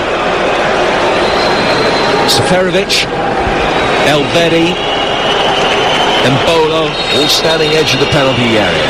Can Shaqiri get the delivery right? Clipped in, left-footed. Oh, round the back, what a chance! Two of them attacking it.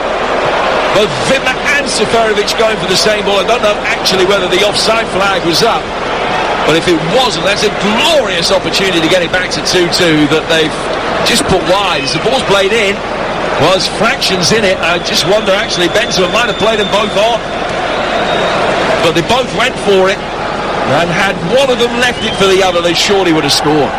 Yeah, I think Vidma was potentially slightly offside. Seferovic, who got first contact, wasn't. But really, really poor defending by the French there. Their line was very fragmented, and it enabled Switzerland to get in the spaces in between them. 66 on the clock. Tomorrow, the last two games in the round of 16. England, Germany from 5. Build-up starting at 1 with H&J, Box Park and Wembley, and then we're in the stadium from 3 with Sags in the chair and Sol Campbell joining Stuart and myself. Jose Mourinho, of course, before the game and after. England, if they get through, will play either Sweden or Ukraine, and that game's live for you on TalkSport 2 tomorrow night from 8 as the French work it forward here, and Yann Sommer comes out just as Elvedi was trying to shepherd the ball back to him and deal with the pace of Kylian Mbappe. Pogba playing a delicious through ball, but just a fraction and only a fraction too heavy. Yeah, fantastic ball, but also as well good defensive play there. Just held his ground, Elvedi, and just muscled Mbappe out of the equation long enough for Sommer to come out and claim the ball. Shaqiri finding Akanji. Akanji playing it forward into the feet of Zuba. Steven Zuba, who's coming in off that left flank now. Ball worked round the corner. Shaqiri couldn't quite take it into his stride as it just came slightly behind him, and then N'Golo Kanté knocks it away. It's 2-1 to France.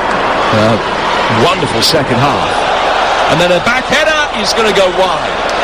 Well, the French playing a long ball forward, and Widmer decided he had to deal with it because Kingsley Coman was coming in from behind him. Yann Sommer had raced off his line, and the back header took the goalkeeper out of the picture, and from then on it was all turn and hope.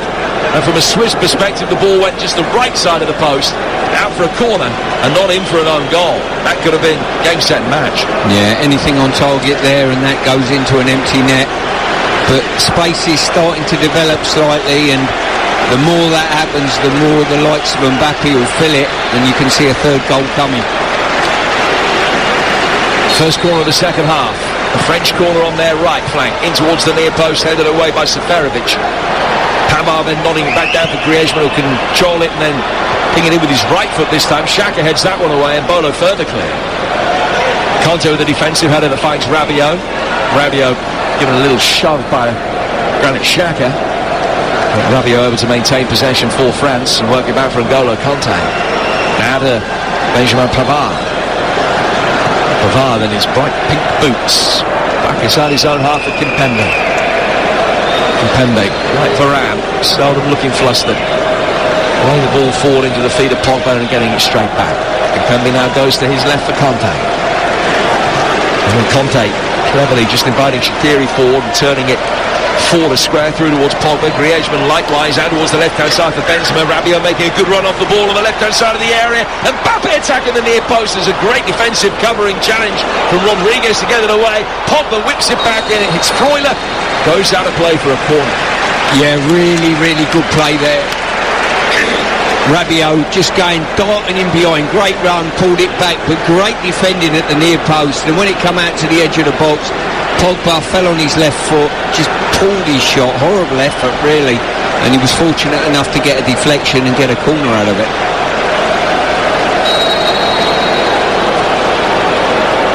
Corner to be taken on the right-hand side in from Griezmann. Nodded away by Akanji and out for another corner. Yeah, good head there by Akanji. Defended his near post really well. 3 corners in the first half, 3 in the second now for the French.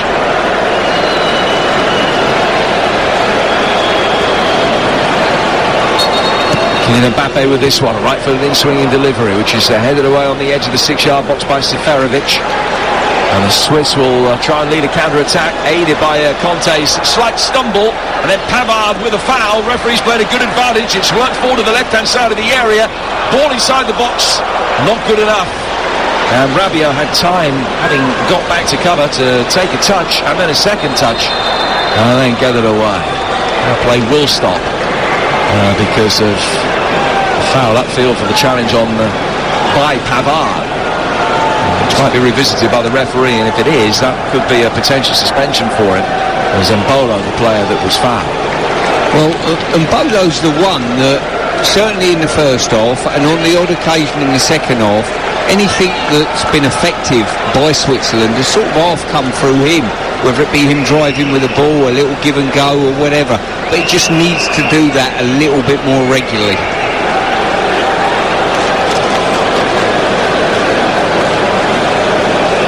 Well, the Swiss are going to make a double change, and Gavranovic is going to be coming on.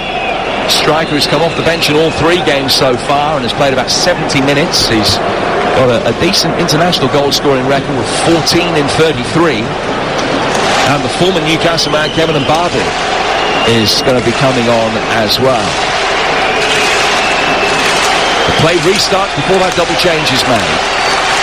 And Varane has been fouled.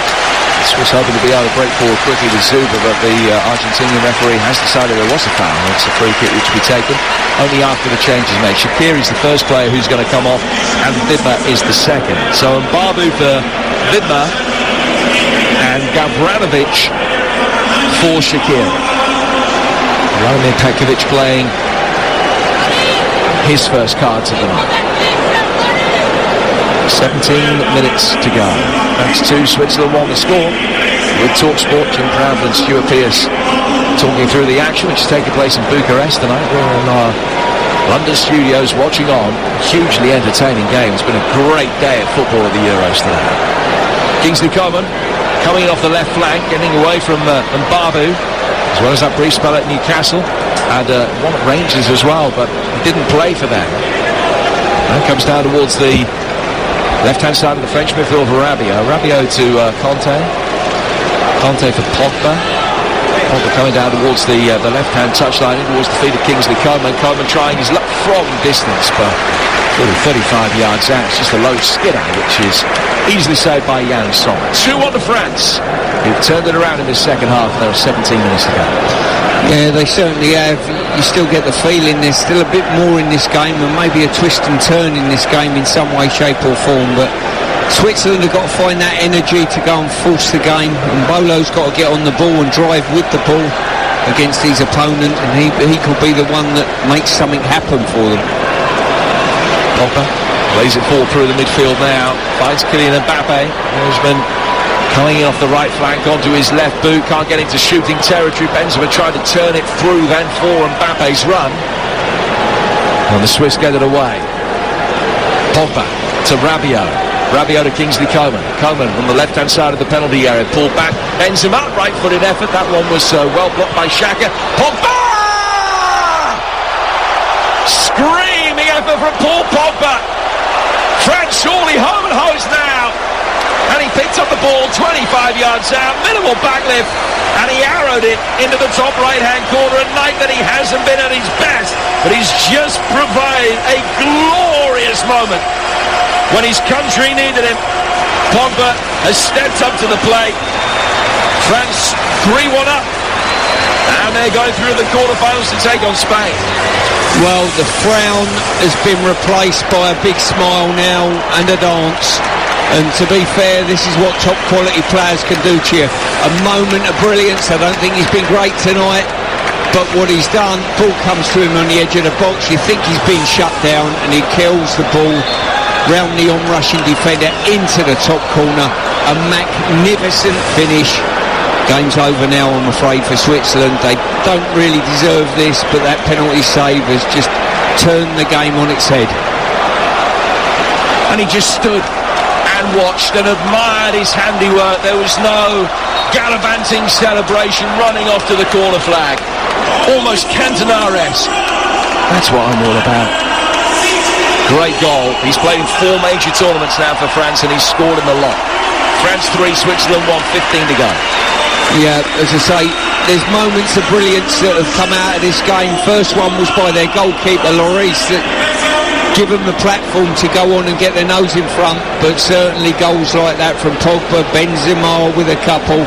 That's what the ability of this French team have got. That's why they're probably favourites for this tournament. Even on a bad day, they've got individual brilliance that can get goals.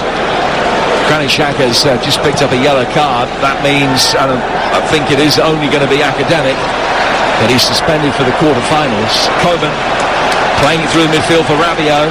Rabiot driving forward now, space all over the place as far as the French are concerned. They're hungry for more. Karim Benzema pulling it back. Coman, right-footed effort.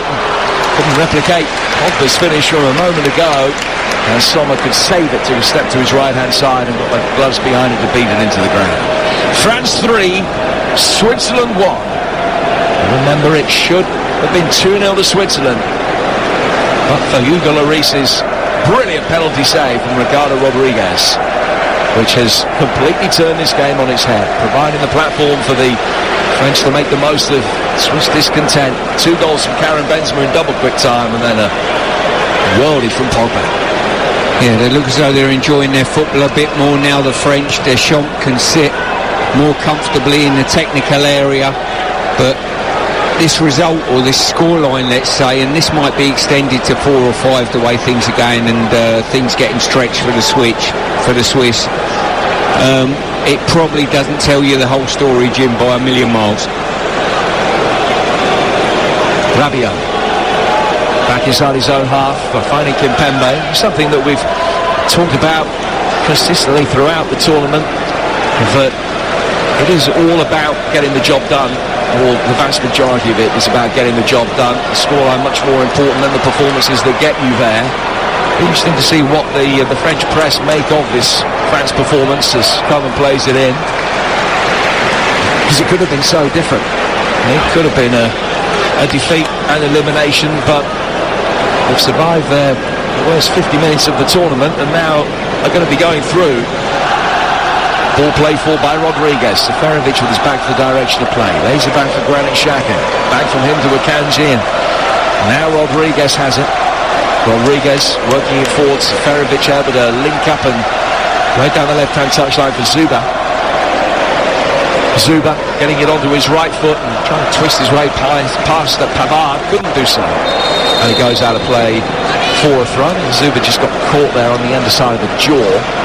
An apology from Pavard, who is the perpetrator. And Zuba's actually going to come off here. It's going to be another double change. And they're going to be bringing on Christian Fasnacht and Ruben Vargas. Fasnacht, a left winger, who scored twice in his last international appearance. And he'll be coming on for Zuba. So you can imagine they'll go to a 4 now, and Fasnacht will play as a conventional left winger. And then Bola's also come off, and Ruben Vargas, who came on as a 10 against Italy and a right winger against Turkey, will also be brought on for the last 11 minutes or so. So they made 4 of their 5 changes. France 3, Switzerland 1, 11 minutes to go. Swiss get one back, it will certainly make for a frantic finale, but at the moment France are in complete control. Yeah, they are. As I say, well, I would say it's not often you see it. You do see it, and you'd see it fairly commonly in football.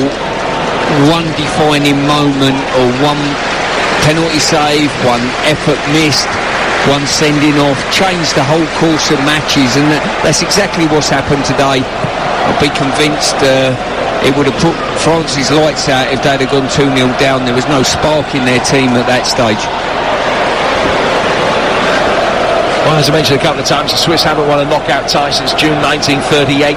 You look at the recent past in the round of 16. In 2006, they went out on penalties. 8 years later, they lost to an Angel Di Maria goal 2 minutes from the end of extra time. Euro 2016, they went out on penalties. World Cup 2018, they lost 1-0. But this one might hurt more than any of the others. 3-1 down they are, but trying to give themselves some hope. Fasnacht trying to play the ball through. Kimpembe did well to slide and get it away. Here's Kevin Mbabu, chance for him to deliver. Right-footed ball in, and there's the first one back. Haris Seferovic heads Switzerland back into the game. It's 3-2, and it's game on with 10 minutes to go. This could be an interesting 10 minutes or so now, Jim. Fantastic setup. Potentially try to play a little through ball from Vargas. He managed to get a second effort and slide it out wide, and then when the cross come in, it was absolutely super cross, it really was, and he's just got on the end of it. And Seferovic, a fantastic header. I've got to say, 2 brilliant headers from him in this game tonight. Great ball in from Mbabu, well met by Seferovic. 2 for him, up to 3 for the tournament. And it's France 3, Switzerland 2. Surely we're not going to see a side blow a 3-1 lead late in the game for the second time today for it to go to extra time. Kingsley Coman beaten to it. Rabiot. Just an exercise in match management for France now, trying to maintain possession, trying to stop crosses coming in. That's what they need to do. I tell you what I have seen in games, a lot of tired players at the end of matches, either at the back end of games or even in extra time. Very, very tired players, which, it's been warm, but I don't think it's been exceptionally warm in some of the matches, so maybe that's part and parcel of this long season that we've had with COVID, seasons running into each other sort of thing. Well, this season has effectively lasted a season and a quarter with the delay that we had in most of the leagues across the continent. Some of them, of course, weren't concluded. Many of these players will have played sort of a Bruno Fernandes last night, 85 games he's played in 53 weeks for club and country. You can understand a few being tired, not hot enough to have had a drinks break tonight. Certainly a scheduled one midway through each half. Here's Rabiot from distance, rifles one over the bar from 25 yards out. And there are 7 minutes for Switzerland to try and find an equaliser, which will take this into extra time. France 3, Switzerland 2 for the right to play Spain in the quarterfinals on Friday. What the French are doing, they're not sitting back and defending in numbers. They've still got numbers advanced up the pitch, which will give Switzerland a little bit of hope that there is enough room to manoeuvre when they do get the ball in advanced areas. And Babu has laid it back for Elvedi. Freuler links up and finds Rodriguez. Rodriguez down to Vargas. Vargas going up the left flank. Seferovic only put a foot wrong, but just didn't read that ball into feet that time from Vargas and made no attempt to try and attack it. He's looking tired. He's covered a lot of ground. French have won it back with Pogba. Knows how to play for a throw. It's going to be taken on the Swiss left-hand side. They had to keep believing. 6.5 to go. I've seen one change from the French so far, which was when they took a centre-half off and brought a winger on at half-time. So Deschamps got a bit of ammunition on the bench that he can work with. Switzerland have only got one change left in the regulation 90. And Barbu's done well. Good industry from him. Freuler finding Granit Xhaka. Xhaka to his left-hand side for Rodriguez. Rodriguez has done well. Cuts inside, turns away from Griezmann. Ball inside the penalty area. Threaded towards goal! And put in, but only for the offside flag to deny Gavranovic what he thought was the equaliser. Still 3-2. I think this will be very, very interesting. There's not much in this one. And it was I thought a poor effort at the time. Just having a look at the replay of this. Yeah, he's just straight offside. More's the pity there for the Swiss.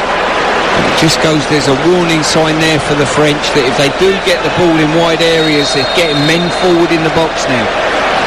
It was a miss-hit shot from outside the penalty area that Gavranovic was able to field, control on the turn, and fire across the face of Lloris into the corner.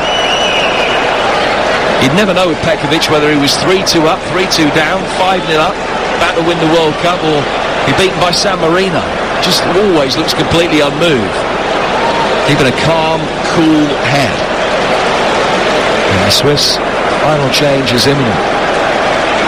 Deschamps, knowing that he's just got to trust those that he's put his faith in out on the field to get the job done, sitting on his chair unmoved as well. And Pembe volleys it away. It's out of play. Gavranovic thought he was fouled. It's going to be a throw when they've made sure Gavranovic is okay. Conte helps him back to his feet. Final Swiss change is going to be made, and it's another striker, Abner Mehmedi, the Macedonian-born Wolfsburg player who hasn't scored in the Bundesliga for 17 months. He's definitely the man to go to then for a goal, eh? Well, he's due. You can say that. He'll be coming on in a moment. Gavranovic trying to get away from Pogba. Done well to be able to pull it back for Xhaka. Xhaka out of Freuler. It's 3-2 to France with 4 minutes of normal time to go. The Swiss on the front foot, making a fist of it again now. And Babu couldn't nutmeg Rabiot, which was his intention. Rabiot, the much taller man, stood his ground. Babu couldn't find a way past him. There's the free kick, which will be taken by France, and the chance to make the change. Now, Mehmedi will come on. It's going to be a straight swap up front. Are they going to take Seferovic off, who is looking tired? No. They're going to take Rodriguez off. So it's just another forward thrown on. And a desperate bid to get this to extra time. Defender off, striker on. 3-2, 4 to go. I don't think you can take Seferovic off. He's been a real thorn. His two-headed goals And what Switzerland have got to do, get it in wide areas and get it in the box now. Get crosses into the box. They've looked a little bit of a handful for the French when they've done that. And Barbu there, not really got a trick to go past anyone. He's just going to have to get it out his feet when it comes out to the right and just whip it in if he can. France are going to make a change as well. With Edgeman to be replaced by Sissoko. So Sissoko on. He also scored against the Swiss when these two sides met in the 2014 World Cup. 5-2 it finished that day. It's 3-2 to France today. They'll maintain their record, seemingly never having lost to the Swiss in a competitive fixture. Sissoko on. 2.5 plus stoppage time to go. Free kick taken by Hugo Lloris, whose hero status is still intact in this game after that magnificent penalty save to stop the Swiss taking a 2-0 lead. Yellow card is shown to Kingsley Coman for foul on Mbabu as they try to get on the end of Lloris's long ball forward. And with 2 minutes of normal time remaining, the French still lead by the odd goal in 5. Mbabu playing it down the right-hand touchline. Couldn't find McMahony, whose line betrays the fact that he's now in his 30s. That's how to play for a throw that will be taken on the French left. In no hurry to take it. 2 plus stoppages to go, so probably 6 minutes of playing time, I guess. France 3-2 up. Well, the result is certainly a positive as things stand for Deschamps. The performance, a mixed bag, at the very least. Pogba hooking it over his shoulder. The man who's the match winner with a magnificent goal, as things stand at the moment. But spirited Swiss resistance as they look down and out. Seferovic's second headed goal has given them the platform to try and find an equaliser. They've got the ball inside their own half and it's played forward towards Remo Freuler. Well, they've certainly got enough players in advanced areas, Switzerland. They've just got to get the ball forward, work it into a wide area and put it in the box like they've just done now. Freuler in towards Seferovic, half cleared out as far as Xhaka. Xhaka clipping it forward, left-footed, brought down by McMahony, heading it into what he hoped would be a dangerous area. Lloris came off his line very quickly and was able to throw himself down and gather the ball all in one movement about 9-10 yards off his line. Seeing the replay that confirms that the Gavranovic 3-3 goal was correctly ruled out for offside. He was about a yard off as the ball was played for. Some anguished expressions on the Swiss faces in the crowd. It is going to happen again unless there's some real late drama. Pogba caught in possession though. It's a good challenge on him that came from Fasnacht. Good ball through. Gavranovic into the area. Right footed shot. Would you believe that? They have turned it around. Switzerland back level with seconds of normal time remaining. And the world champions who thought they were there have been pegged back. Extra time now on the agenda, and for the second time today, a 3-1 late lead has evaporated just as Spain blew it against Croatia. Now France have lost it against the Swiss. We're heading for extra time. France 3, Switzerland 3. What magnificent character from the Swiss to get themselves back in this. Defence is on top in the Euros today.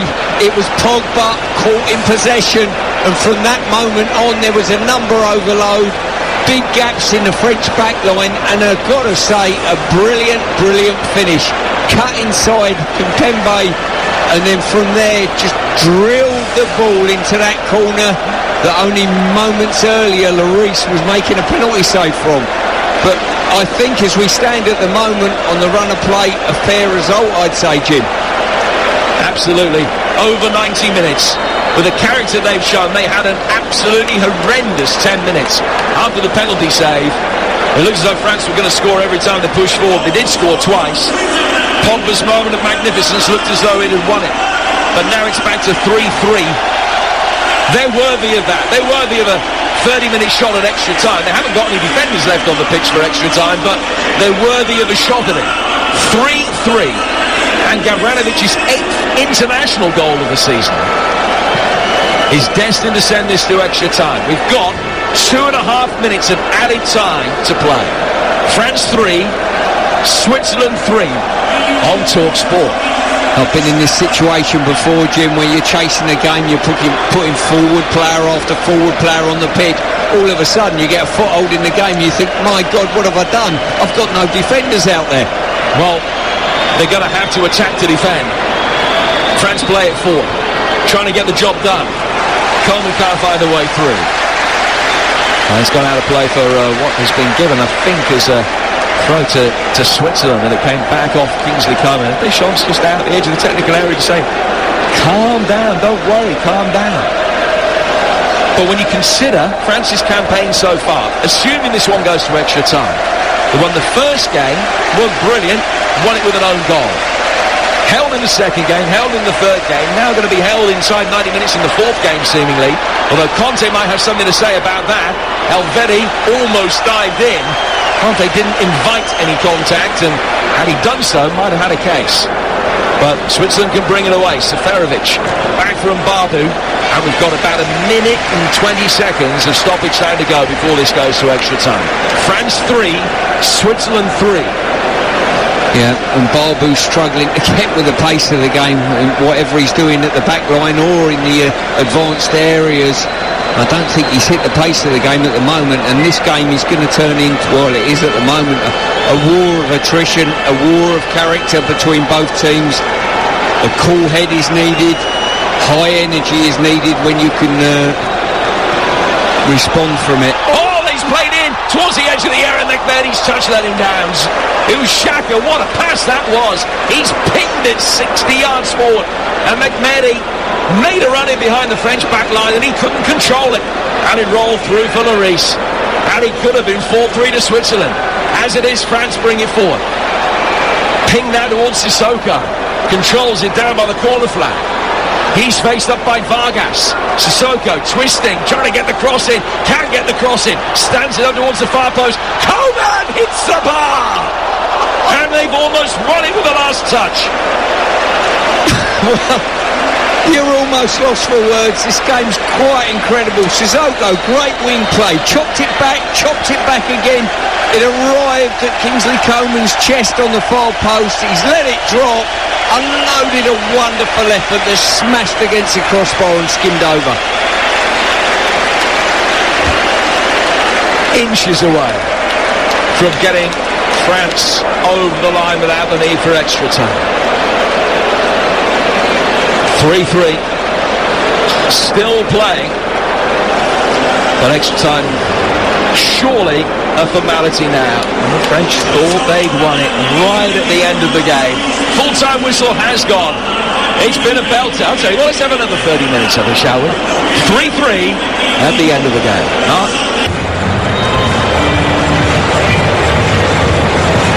Magnificent touch. 3-3. As we go in to the first period of extra time. France in all blue. I'd love to tell you how Switzerland are lining up. I haven't got a clue. It's like 2-0-8 is how they ended the game. It worked for them. They got back into it. And now it's just a question of what happens over the next 30 minutes or so. First bad challenge of the extra time is going to result in a suspension for Benjamin Pavard if France are to be victorious tonight. And he's the first player to have been booked this evening who receives his second yellow card of the tournament. So Pavard suspended if they go through. It's still a big if. Oh, Granit Xhaka, I beg your pardon. At the time when he picked up a yellow card earlier tonight, and that was going to invoke a suspension, it seemed completely academic. Less so now. So Xhaka also will be out of the game against Spain if the Swiss are to make it through. 3-3, 91 minutes of drama. We're no closer to knowing who it is that's going to be victorious tonight. Xhaka's in possession, plays it down towards Vargas. Vargas, who's plays the left wing back for the Swiss. Back towards Xhaka. Xhaka inside his own half finds Akanji. I think Xhaka has dropped in. He's playing on pretty much on the right of three centre-halves now when the Swiss are out of possession. Fasnacht turns around the corner for Gavranovic. Gavranovic with a run at Kimpembe, gets towards the byline, gets it across and wins a corner, which is Switzerland's first since the first half of normal time. It's 3-3 in extra time on TalkSport. And alongside me, Jim Bradford, is Stuart Pearce. Yeah, the Swiss haven't delivered a lot of crosses in the box, but they've demonstrated when they've put crosses in there, they've got 2 goals from it. And Bolo as well had a very good header that he should have done better with. And they've got a wonderful opportunity here from a corner as well to put some more pressure on the French backline. And they've got 6-4 to attack it inside the penalty area towards the near post. It was a shot on target from McMahon. He just flicked it, sort of spooned it with his right instep on the turn. But Lloris could save at his near post. He then gets it forward as quickly as he can, trying to get Mbappe goal side of Freuler. But it was too much on the ball forward, and it rolls all the way through to Yann Sommer. 92 on the clock. France 3, Switzerland 3. And play's going to have to stop because Benzema has gone down. Has he just been hurt in all the jockeying for position, defending that last corner, I wonder, or is that a muscle injury? Well, he's gone down and is looking over towards the touchline, and may well be coming off. I'll tell you what, Jim, whoever the victors are in this game, and I've no idea which way it's going to go, how much this is going to take out of the teams in regard to suspensions, fatigue, and the only people that are probably happy with this are whoever they're going to face in the next round. Yeah, the Spanish will be delighted that not only has this one been an attritional one, but that it's gone to extra time as well, just like Spain's game did, so there's no advantage. So Benzema off and Giroud is on. And Giroud, who played the last 15 minutes against Hungary, on for his second appearance of the tournament. N'Golo Kante's in there doing what he does so well in scrapping and winning possession back. Pogba turning around the corner. His goal was worthy of winning any game, but it hasn't proved to be the match winner in this, despite giving France a 3-1 lead at the time. Giroud's first contribution is a good one, with his back to the direction of play, lays it back for Rabiot. Rabiot can't supply with the return ball inside the area, and Switzerland clear. Pogba then brings it down. He's facing the wrong way inside the centre circle, so just plays the way that he's facing. Finds Pavard, turns, gets a return ball. Goes to his left-hand side for Kanté. Kanté out towards the left-hand touchline for Kingsley Coman. Coman with a drop of the shoulder and an injection of pace, gets away from Mbappe, plays it in. Giroud can't get there. Pavard can! Good save, Sommer. Right hand stretched up, flicked it over the bar and out for a corner. Yeah, great wing play there by Coman. And Mbappe, mentioned earlier, he's not having the best of time since he's come on as substitute. Got outstripped on the wing there. And when it arrived at Pavard's feet, he's pulled it down, first touch, left foot, and he's had to almost a hitch kick and couldn't get any power on the ball with his right. And Sommer made a comfortable save. There was almost the lack of pace more difficult for Sommer, who was expecting something stronger, and then had to generate his own pace to get it up over the bar. In comes the corner, swung it towards the back post, looking for Pogba, and headed away by Elfedi. If you can have an excellent game in a defence that has let in 3, he's had an excellent game. Here's Kanté. He's inside his own half. No, just inside the Swiss half. Sends it square to the right for Sissoko. Sissoko goes back for Pavard. Rafa Varane had pushed forward to attack that last corner and is slowly making his way back. Pavard just finding himself at centre half for a moment alongside Kimpembe. Finds Hugo Lloris. First 5 minutes of extra time have elapsed. France 3, Switzerland 3. Even the scoreline doesn't tell the story of an astonishing game. Swiss ahead after 15 minutes. Lloris saving a penalty to stop them going 2 up at the start of the second half. 5 minutes after that penalty save, France had scored twice to go 2-1 up. They then led 3-1 before the Swiss hit back with goals on 81 and 90. And the man that scored 2 of those 3 goals is coming off. His race run. What an ovation he gets from the Swiss fans in the crowd. Haris Seferovic off, and he's going to be replaced by a defender, Fabian Schär, who will come on. Seferovic with 2 superb headers. First generating the power on a left wing cross from Zuber. Second getting on the end of an Mbabu delivery and flicking it into the same corner with the ball that was coming across his body that time, as opposed to coming towards him as the first one had. 2 goals for Seferovic. Big ovation from him, from the fans. High fives and handshakes from those on the Swiss bench. And Schär comes on. So a defender a little bit more balanced now about the Swiss team. That's their final change, the 6th substitution of the night. You can make one, you'll remember, in extra time 5 in the regulation 90. And Mbabu, he's done well. Rabiot committed himself, and Mbabu's nudged it past him. Has he shown too much of it to Conte? No, he hasn't. Gets the byline, pulls it in, and Varane inside the 6-yard box stabs it away with 3 in white attacking it. And now Kingsley Coman will be able to bring it forward at the other end. Akanji's done well, gets the better of Kylian Mbappe, then loses out to him. Xhaka had a little nibble, didn't make any contact. Helveti couldn't dive in. Coman bringing it forward inside the penalty area. Shoots from a tight angle into the side netting. 3-3 midway through the first period of extra time. Well, I was critical of Mbabu earlier, but on that occasion, fantastic play. Kante come over to front him up. He skipped past him, put a ball across the front of the goal. And just good defensive play there, just sniffing out some danger and just getting there before the on-rushing Swiss front line. This could be a hamstring problem for Coman. Yep. He came on at half-time in the regulation 90 and is now down on his haunches. We've got a contact, Presnel Kimpembe, I beg your pardon, and Kylian Mbappe are the 2 players that are standing over him, just assessing the severity of his problem, and he's not going to be able to continue. So Marcus Thuram is going to come on, the Italian-born winger, plays his club football in Germany for Borussia Mönchengladbach, but son of a bona fide French legend, Lilian Thuram, who won the World Cup in '98 and Euro 2000 as a teammate of Didier Deschamps. Marcus Thuram, a much more attack-minded player than his old man was, and he's ready and going to come on for his first taste of tournament football to replace Kingsley Coman. It does look like a right hamstring problem.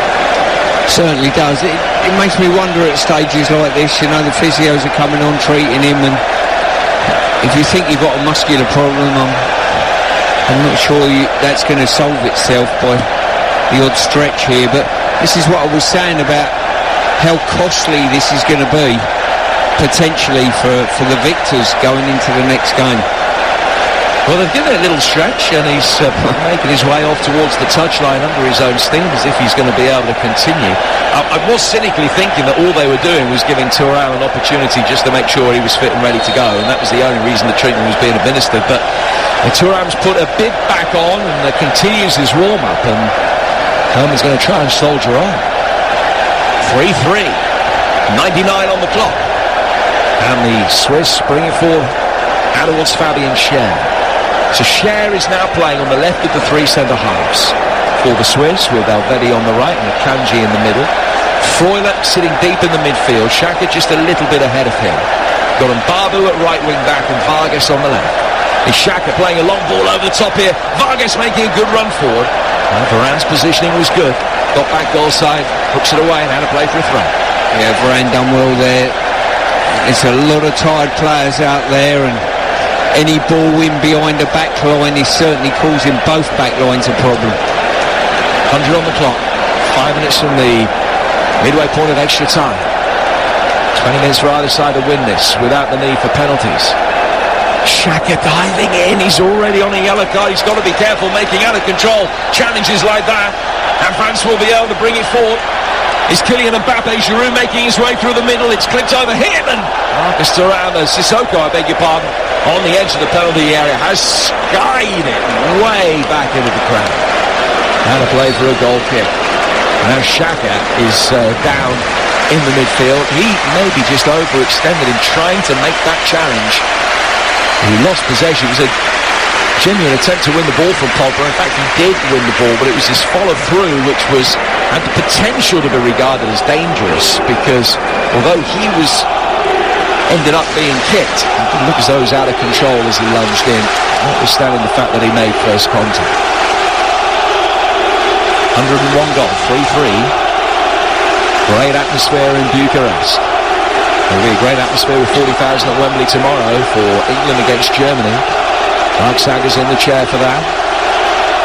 And Sol Campbell, Stuart Pearce, and myself talking through the action as England look to make it through the quarter-finals and avenge a defeat against the Germans you might have heard about from 25 years ago this week. Xhaka plays it forward. Vargas does knock it away from Pavard. Goes out of play for a throw, which will be taken on the Swiss left. Chested down by Gavranovic. Back down towards Vargas again. Can't find a way through. This time past Pavard. Swiss making slow but steady, unspectacular progress at the left-hand touchline. Xhaka comes to meet it. Pogba ended up on the deck claiming that he was pushed. Vargas has the ball at his feet and wins the corner off Pavard. And another opportunity for the Swiss to get an aerial ball inside that French penalty area, which does look like their most profitable line of attack. Yeah, they found some energy from somewhere, the Swiss, and the last few minutes they put some pressure on the French back line and managed to force a corner. Akanji forward, Cher is in there. Elvedi's there as well. Akanji looking as though he's going to make a run attack in the near post area. It's Ruben Vargas that is standing over it. Before it comes in, the Argentinian referee is just laying down the law, making sure that there's no wrestling and jockeying for position that he doesn't want to see. In it comes towards the edge of the 6-yard box. It's a call for header. Rabiot high up in the air. Back in then from Akanji. Elvedi going up for it. Giroud stopped him, getting a clean jump towards it. Mehmedi can't help it on. There's a bit of ricocheting around the edge of the D, and as Mehmedi slices it wide, the deflection he claims should have given him a corner wasn't seen by the referee. Goal kick with 2 minutes of the first period of extra time to go. 3-3. Organised chaos there in the French box. There's bodies everywhere. Both defences and attacks trying to get a clear sight on the ball. In the end, it was Mehmedi who ended up slashing one wide. Now, before play restarts, referee Rappaellini's being spoken to by the VAR. I don't know what they think they saw in there. No, play can continue. Nothing untoward. It just did stop for about 10 seconds or so, but the VAR check is over. Lloris given the hurry up. 3-3. Don't know whether there's a slight nudge on there. Two players went to ground, one from each side, and potentially a little nudge in there. Earlier today, Croatia 3, Spain 5. The side that blew a 3-1 lead late in that game still ended up winning. Didier Deschamps hoping that it will be exactly the same story in this one. 3-3 and a thriller. A brilliant day of Euros action today. Giroud, just getting a knock to the small of his back, but is back on his feet. Olivier Giroud, another one of the players that scored against the Swiss in the World Cup 7 years ago, but has failed to score in his last 10 tournament matches. Famously not having a shot on target for France as they won the World Cup despite playing every game. Granit Xhaka's got it for Switzerland. The more proactive of the two teams in this first period of extra time. They found Vargas. Vargas with a opportunity to run at Pavard, pulls it back. Xhaka, left-footed ball, clicks inside the penalty area, and Barbi's made a run from an onside position. Stopped the ball going out of play for a goal kick. It was all he could do as it ran past him, and he just flicked his left foot around it and put it out of play for a throw instead. And by the time the throw is taken, will be at half-time and extra time. I shouldn't wonder. No, just one extra minute they want to see. So we're in that now. Rabiot with the throw, finds Conte straight back. Rabiot lobbing it forward. Conte knocking it into the feet of Giroud. Then with a little nutmeg of Elvedi. But the Swiss got plenty of bodies back very quickly. Faslak did well just to cover a lot of ground and get his foot in there, guide it back to his goalkeeper. And playing out from the back is Jan Sommer. Coman going up for it, still labouring on after that hamstring problem that he had a few minutes ago. Playing to the feet of Kylian Mbappe. Mbappe working wide now for Sissoko, right inside of the area, low ball in. And the Swiss can get it away and then hook it further clear out of play for a throw. Vargas, knowing that time is ticking down in this first half of extra time, just having to get it off the island. Pavard taking a throw quickly. Back of Varane. The French try and launch one last attack before half-time and extra time.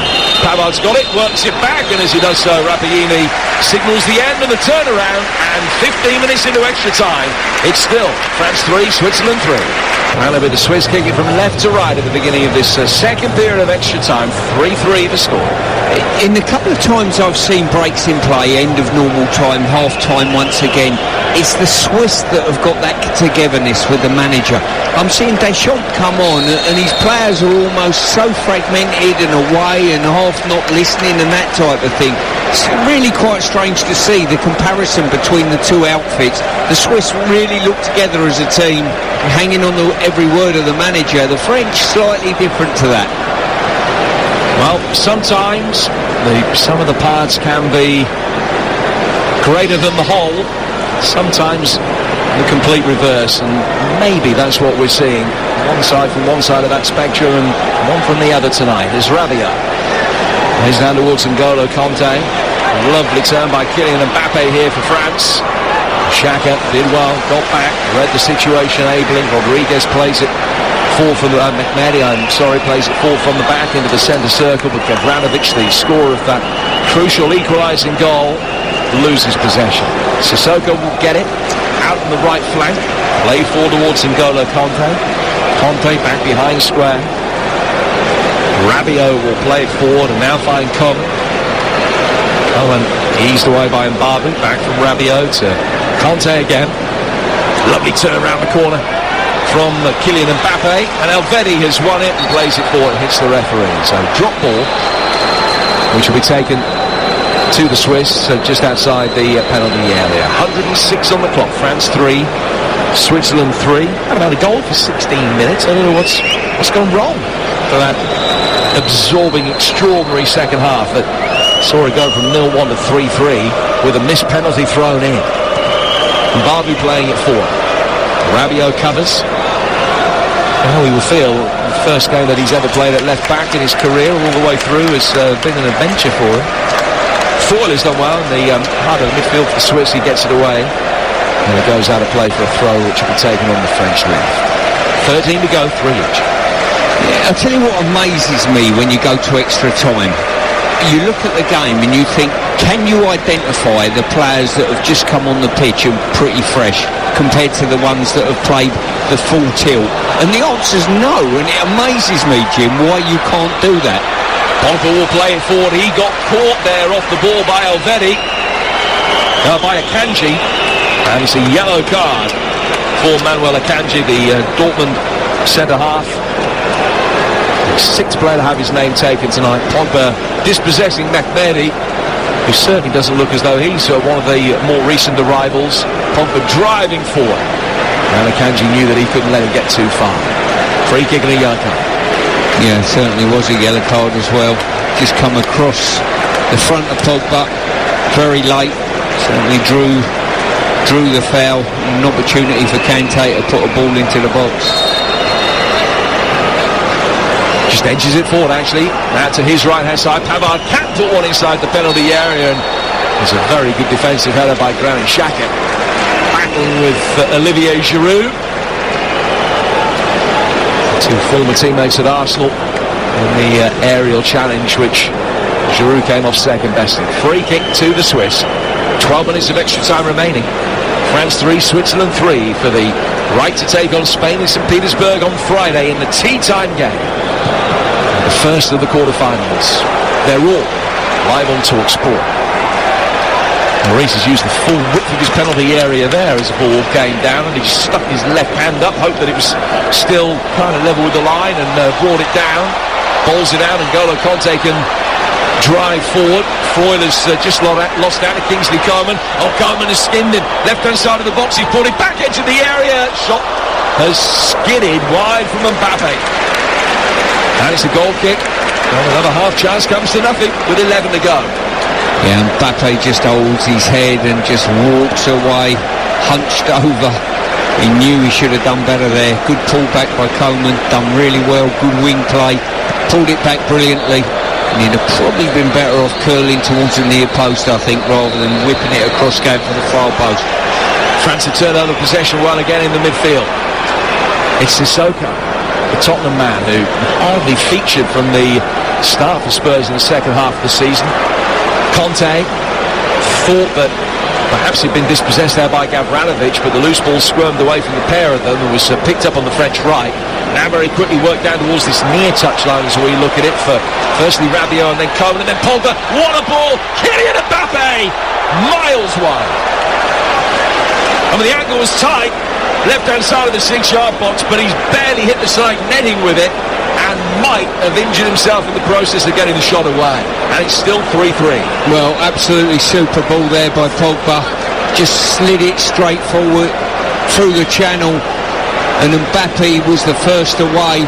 got in behind Elvedi for the first time in the game, and he really should have just showed a lot more composure, slid it across the face of the goalkeeper. He's had a lot of time to look at that, and it was a really tired finish on his left. And then he just leant over the advertising hoardings, having felt something wrong with his left thigh or hamstring perhaps. Thuram's come on now, and he's replaced Coman. So they've decided that the French substitute who came on and was feeling that hamstring problem isn't going to be in a position to continue. So Marcus Thuram is on for his 4th cap. Switzerland, some high ball inside the penalty area, but preferably caught by Hugo Lloris. Now we're 9 minutes from penalties. First penalty shootout of the competition this season. Switzerland, who've had their fair share of penalty shootout dismay at the round of 16 stage in the recent past. Can they get to penalties? Elvedi forced off balance to slice that one away after good first contribution from Thuram. It goes out of play for a corner that'll be taken on the French left-hand side. 8.5 to go, 3-3. Yeah, we've really got a game in the balance now. There's a lot of tired players out there. There's a lot of fresh players out there pretending to be tired as well. Corner taken short, Rabiot in towards Kylian Mbappe, and it's cleared by Vargas. Which would you be? Would you be a tired player or a fresh player pretending to be tired? Well, it's just totally confusing. They should stand out like a beaker, the players that have just come on the pitch showing high energy, high octane. But you just look at them and everyone looks flat as a pancake at this stage. Rabiot takes the throw. And then Thuram has just caught Remo Freuler. It's going to be a free kick, which will be taken down by the dead ball line. Would have been a corner. But Freuler was fouled. Free kick which will be taken by the Swiss. So then we go through the second period of extra time. Well, they've given a great account of themselves. I think that whatever happens tomorrow morning, the headlines in the French press, L'Équipe, and the like will be going for this French team a bit. Even if they were to win from here, it's not been a performance that you would look at this and say, yeah, France are going to win this tournament. Mind you, how many times did we say that about Portugal in the last tournament? A very different style of play, just boring everybody into submission, and they got the job done. But like so many of the other big hitters in this tournament so far, you look at the French performance tonight and maybe that against Portugal and just think, well, you can pick holes in it. You can pick holes in them in the back line. And the Swiss have done that 3 times tonight. Elvedi finding in Barbu. Freuler. Back for Xhaka. Switzerland have made all of their changes. France have got one more juncture at which they can make a change, but they can still bring 2 on. Giroud. Lovely volley ball the outside of the right boot from Pogba. And he's found Thuram. Thuram inside the penalty area. Giroud's left-footed shot blocked. In fact, he scuffed it. Splaffed it wide. Yeah, it's out of play for a goal kick with 6 to go at 3-3. Well, Pogba supplied a pass earlier, and this one was even better. He's cut across it with a sort of semi-hitch kick, if you like. Fantastic ball. Thuram pulled it back, and I think Giroud smashed it into the back of Mbappe, and it's gone for a goal kick. Good opportunity. Yeah, he's had a funny night, Paul Pogba, hasn't he? Because at times he's looked as though he's well out of the game, and yet he scored a magnificent goal and played 2 divine passes, both of which should have led to goals. So he's not done too bad, all things considered. 114 on the clock, 6 minutes of extra time to go. France 3, Switzerland 3. And Akanji's got the ball at his feet and turns it back inside his home penalty area for Jan Sommer. And he wouldn't be human, Jan Sommer, if we weren't thinking now about the potential to be the Swiss hero in a penalty shootout. We've got to get there yet. Varane. Poor ball forward from him, actually, and Mehmedi won it back. Varane rescued it by covering the ground very quickly and making a sliding challenge. Loose ball breaks out of the French right for Sissoko, who trying to get away from Akanji, who fouled him. And it's a free kick which will be taken almost on halfway on the French right-hand side. Camera pans to Varane, who after that sliding challenge is back on his feet and exhaling sharply, looking to the heavens. French, remember, can still make 2 more changes if necessary. He looks as though he's run a marathon, Raphael Varane. Still going on. Thuram playing on the left wing into the final 5 of a brilliant game. The second half of normal time was sensational. Pogba playing it out towards the right-hand side for Benjamin Pavard. Don't forget the sports bar following the end of this game here on TalkSport, where you can hear England-Germany tomorrow. The build-up starting at 1 with Paul and Andy, 3 from inside the stadium, and the kick-off is at 5. Jose Mourinho, part of our team, of course, as Pogba plays it forward here. And the French have lost possession. Kanté just trying to poke it. Xhaka trying to bring it away. It's a little bit error-strewn now, understandable after 116 minutes of this. Ball inside the box, Thuram attacking it. Good defensive header from Valverde. Out further, cleared by Freuler. High up and under for the Swiss forwards to chase. Trying to turn the French back line. Rabiot comes back. Rabiot's off his chest and it falls to Mehmedi. Not blessed with an awful lot of pace at this stage of his career, but he got to it first ahead of Kimpembe. Xhaka will just calm things down, slow it down in the middle of midfield, and find Remo Freuler. 3.5 to go at 3 each. Freuler on the edge of the centre circle. Goes back for Akanji and out to the left-hand side for Fabian Schär. Schär's high, right-footed ball, pinged that towards the right-hand touchline. A much better pass under control from Fasnacht. Maybe worried about where he's going to go next. He couldn't bring it onto his right foot and drifts away out of play for a French throw. 3 to go and 3 apiece. Well, we're just looking at the crowd here. There's nervous French faces and buoyant Swiss faces, and that probably tells you everything as we potentially go into our first penalty shootout of the tournament. But I wouldn't put my house on it. Xhaka. Pogba with the push. Free kick which will be taken by Switzerland. Pogba with some frustrated grimaces and a little bit of extravagant body language as well. Looking out of the referee that he thought that was the worst decision in the history of the game. Chance of Switzerland load the edge of the penalty area. Mindful of the fact that a quick turnover of possession could get France going on the counter-attack. Xhaka's worked the free kick short. Akanji surely not going to let fly from there. He did, and it was blocked by Thuram, and now the counter-attack could be on. It's knocked away by Vargas, surely bearing in mind the weakness and the way that the Swiss goals have come. They'd have been better just teeing that up inside the penalty area. I think I've just seen the worst work free kick ever for a state of game. Ridiculous. You know, they've played it short, not adjusted the angle, and he's decided to shoot Akanji from, well, my goodness me. If I say 45 yards, I'm being kind. Yeah, absolute conservative estimate, wasn't it? And he didn't get within 20 yards of the edge of the penalty area. Now Kimpembe has just caught his man. Oh no, it's been given the other way. French taking a free kick quickly. Played inside the penalty area by Mbappe. Half clear. Out as far as Kanté. Then Pogba. Pogba to Kimpembe. Almost in the 120th minute. Tees over the top. Giroud. Good save. Flying save from Jan Sommer. The flag may well have been up anyway. So a flying save. One of the cameras to a certain extent. He was going to be hugely disappointed if he was beaten by that. Because Giroud didn't really get the power. Plenty of loop on it. And someone could dive to his right-hand side and bring it down. He gets it forward as quickly as he can. He's looking for Gavranovic, who has been fouled 6 yards outside the penalty area, right of centre.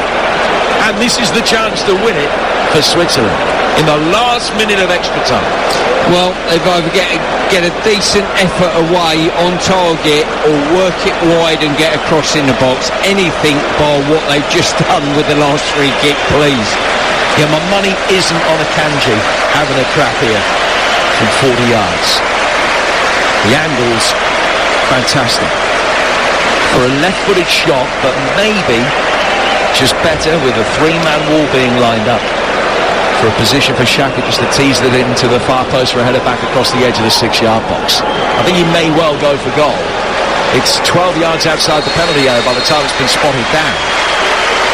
It's going to be left to Granit Xhaka. Tries to beat a four-man wall and beats the four-man wall, the goal, the running track, and half the crowd as well. It astounds me how badly you get some people taking free kicks. Really doesn't. I think that's it. Well, with 9 minutes of normal time to go, Switzerland would have bitten your hands off for penalties. They might actually now be a little bit frustrated that they haven't got the job done in extra time. But we do go to a penalty shootout. France 3, Switzerland 3, and all the significant drama of the night is still to unfold. Well, it is Switzerland who are going to be going first. Hugo Lloris has made one magnificent penalty save in the course of this game. Will he or Jan Sommer be the hero for their respective countries here? The Swiss with a chance in this penalty shootout to knock out the world champions and tournament favourites. First up for Switzerland, it's Mario Gavranovic. Lloris bobbing up and down on his line, being reminded by the Argentinian referee that he has to stay behind the line and being told he's got to stand still as well, which is ignored. Gavranovic addressing the ball from the left-hand side of the penalty area. It's going to be a full-pace run-up. Gavranovic will hit this right-footed and scores into the top left-hand corner. Very well struck. Really solid strike there. Just waited for the goalie just to edge to his left. Drove it high. Not right in the corner, but high enough and firm enough, certainly to beat the goalie, even if potentially went the right way. When we talk about Paul Pogba's mixed night on the fringes for so long, and yet the score of the sensational goal and supplier of two extraordinary passes. And he's going to be first up for France. Very deliberately spotting the ball down. A straighter approach to it, and a much longer one than we saw from Gavranovic. So often it's this stuttering run-up full of false starts. What will it be here? He's outside the penalty area. The referee's blown his whistle. Pogba thinking about it, running up, little stutter, right-footed, great penalty. Into the top left-hand corner, and it's one apiece after one penalty each. Anything the Swiss can do, we can do better. Similar type of penalty. Whipped it across his body, high with violence into the top corner of the goal. Fantastic penalty, unstoppable. He has taken out the camera that is tied to that goal net. I mean, that was magnificent precision from Pogba. So 1-1. Next up, Fabien Schär, who scored the winner. One of only 3 Swiss men ever to score a winner in a Euros match. His came against Albania 5 years ago. Schär, 4-step run up and just waits for the goalkeeper to commit himself, and as soon as Lloris moved, he's just not quite connected it into the right-hand side. Not a lot of power, but plenty of precision. And all 3 penalties so far have gone in. 2-1 Switzerland. Fantastic standard of penalty taking at present, certainly. Goalkeepers on a disadvantage as well, not being able to move off their line potentially. When I say potentially, some do still. I'm not sure how many we got chalked off in this penalty shootout, if that was the case. Olivier Giroud's given the ball by the referee, and he gives it a little kiss for luck. Didier Deschamps, likewise, kisses the wedding ring on the second finger of his left hand. All superstitions being adhered to here. It's a short run-up for Giroud against Jan Sommer, and he sent him the wrong way. Sommer dived to his right, Giroud hit it to the right as he looked, and it's 2-2 after 2. Yeah, good standard of penalties kept up there by Giroud. Goalkeeper going the wrong way, not right in the corner once again, but whipping it across his body, generating pace and power. Yeah, neither Sommer nor Lloris have got close to one yet.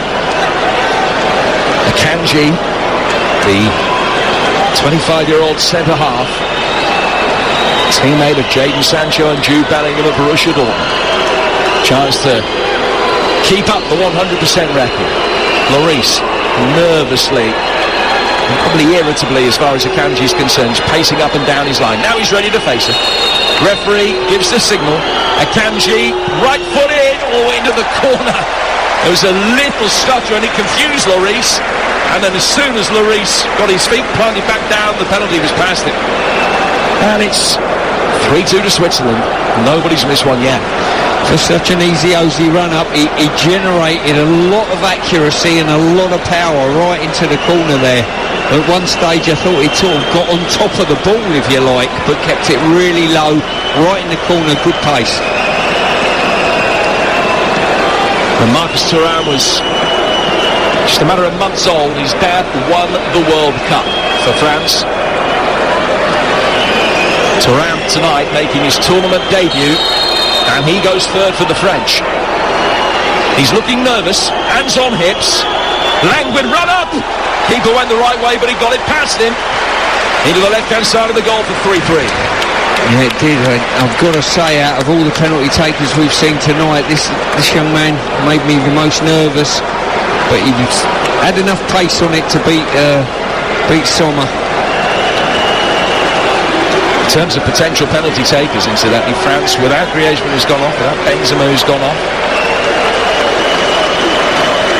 Vargas is next up for the Swiss. By the time you come to this stage in a penalty shootout, Jim, you've got to be practicing penalties with all the players that are probably not starting the game near enough. Vargas, another righty. Lloris bombing up and down on his line in his yellow goalkeeping jersey, and he got a hand to it but only helped it in. Vargas punches the air in a manner of huge relief, and the first 7 penalties in this shootout have all been scored, so we're all but in sudden death. France had to score next to keep it level at 4-4, but Lloris will feel that he should have saved that one. Lloris stood his ground brilliantly, and the penalty was very, very poor. I've got to say, it was at a good height for the goalie, and because Lloris didn't dive, he ended up sort of half going to his right and getting a real solid pour on the ball, but couldn't keep it out. Presnel Kimpembe's never scored an international goal for France. He's barely scored in his club career. Eyes focused on Yann Sommer, focused on that spot that he wants to drill this into. Left-footed, so fast the runner from Kimpembe. It's a great penalty into the top right-hand corner. So we're in sudden death. It's 4-4 after 4 penalties each. How are your nerves? Mine are fine, actually. They've been worse at penalty shootouts, but at the moment they're quite fine, I've got to say. We've had some really good penalties, Jim. I've got to say probably the only one that the last one out for the Swiss was probably the weakest, which Lloris potentially should have done, but I think the new laws of the game, planting your feet and keeping your feet on the white line, probably cost him slightly there. Next up is Mehmedi. Again, looking nervous, much more nervous than any of his compatriots. Mehmedi from the edge of the penalty area, and he's brilliantly dispatched it past Lloris. So 5-4 Switzerland. The first 9 penalties in this shootout have all been successfully dispatched. And the French are the ones playing catch-up. The French are the ones that have the nerves. This has to go in or they're out. Who's it going to be who will stride forward with the enormous responsibility? It's Kylian Mbappe. As you say, you've got to admire the French going second in these scenarios. It is never easy because the Swiss have scored all of theirs, and you know full well any mistakes at this stage and it's straight to the airport. Kylian Mbappe, right-footed, saved by Yann Sommer, and the world champions are out. Switzerland have won a penalty shootout. They are through to the knockout stages, to the quarterfinals. I'll tell you what, if he's not advanced off his line, I'll be very surprised. It was a brilliant save, make no mistake. Great pace on the ball. I think if they have a look at that again, he's advanced off his line. Well, he thought he'd advanced off his line because he didn't celebrate. Yep. He's made the save and he stood there. And Mbappe's looked at him. And Sommer has looked across at the officials. And he's waited for the signal.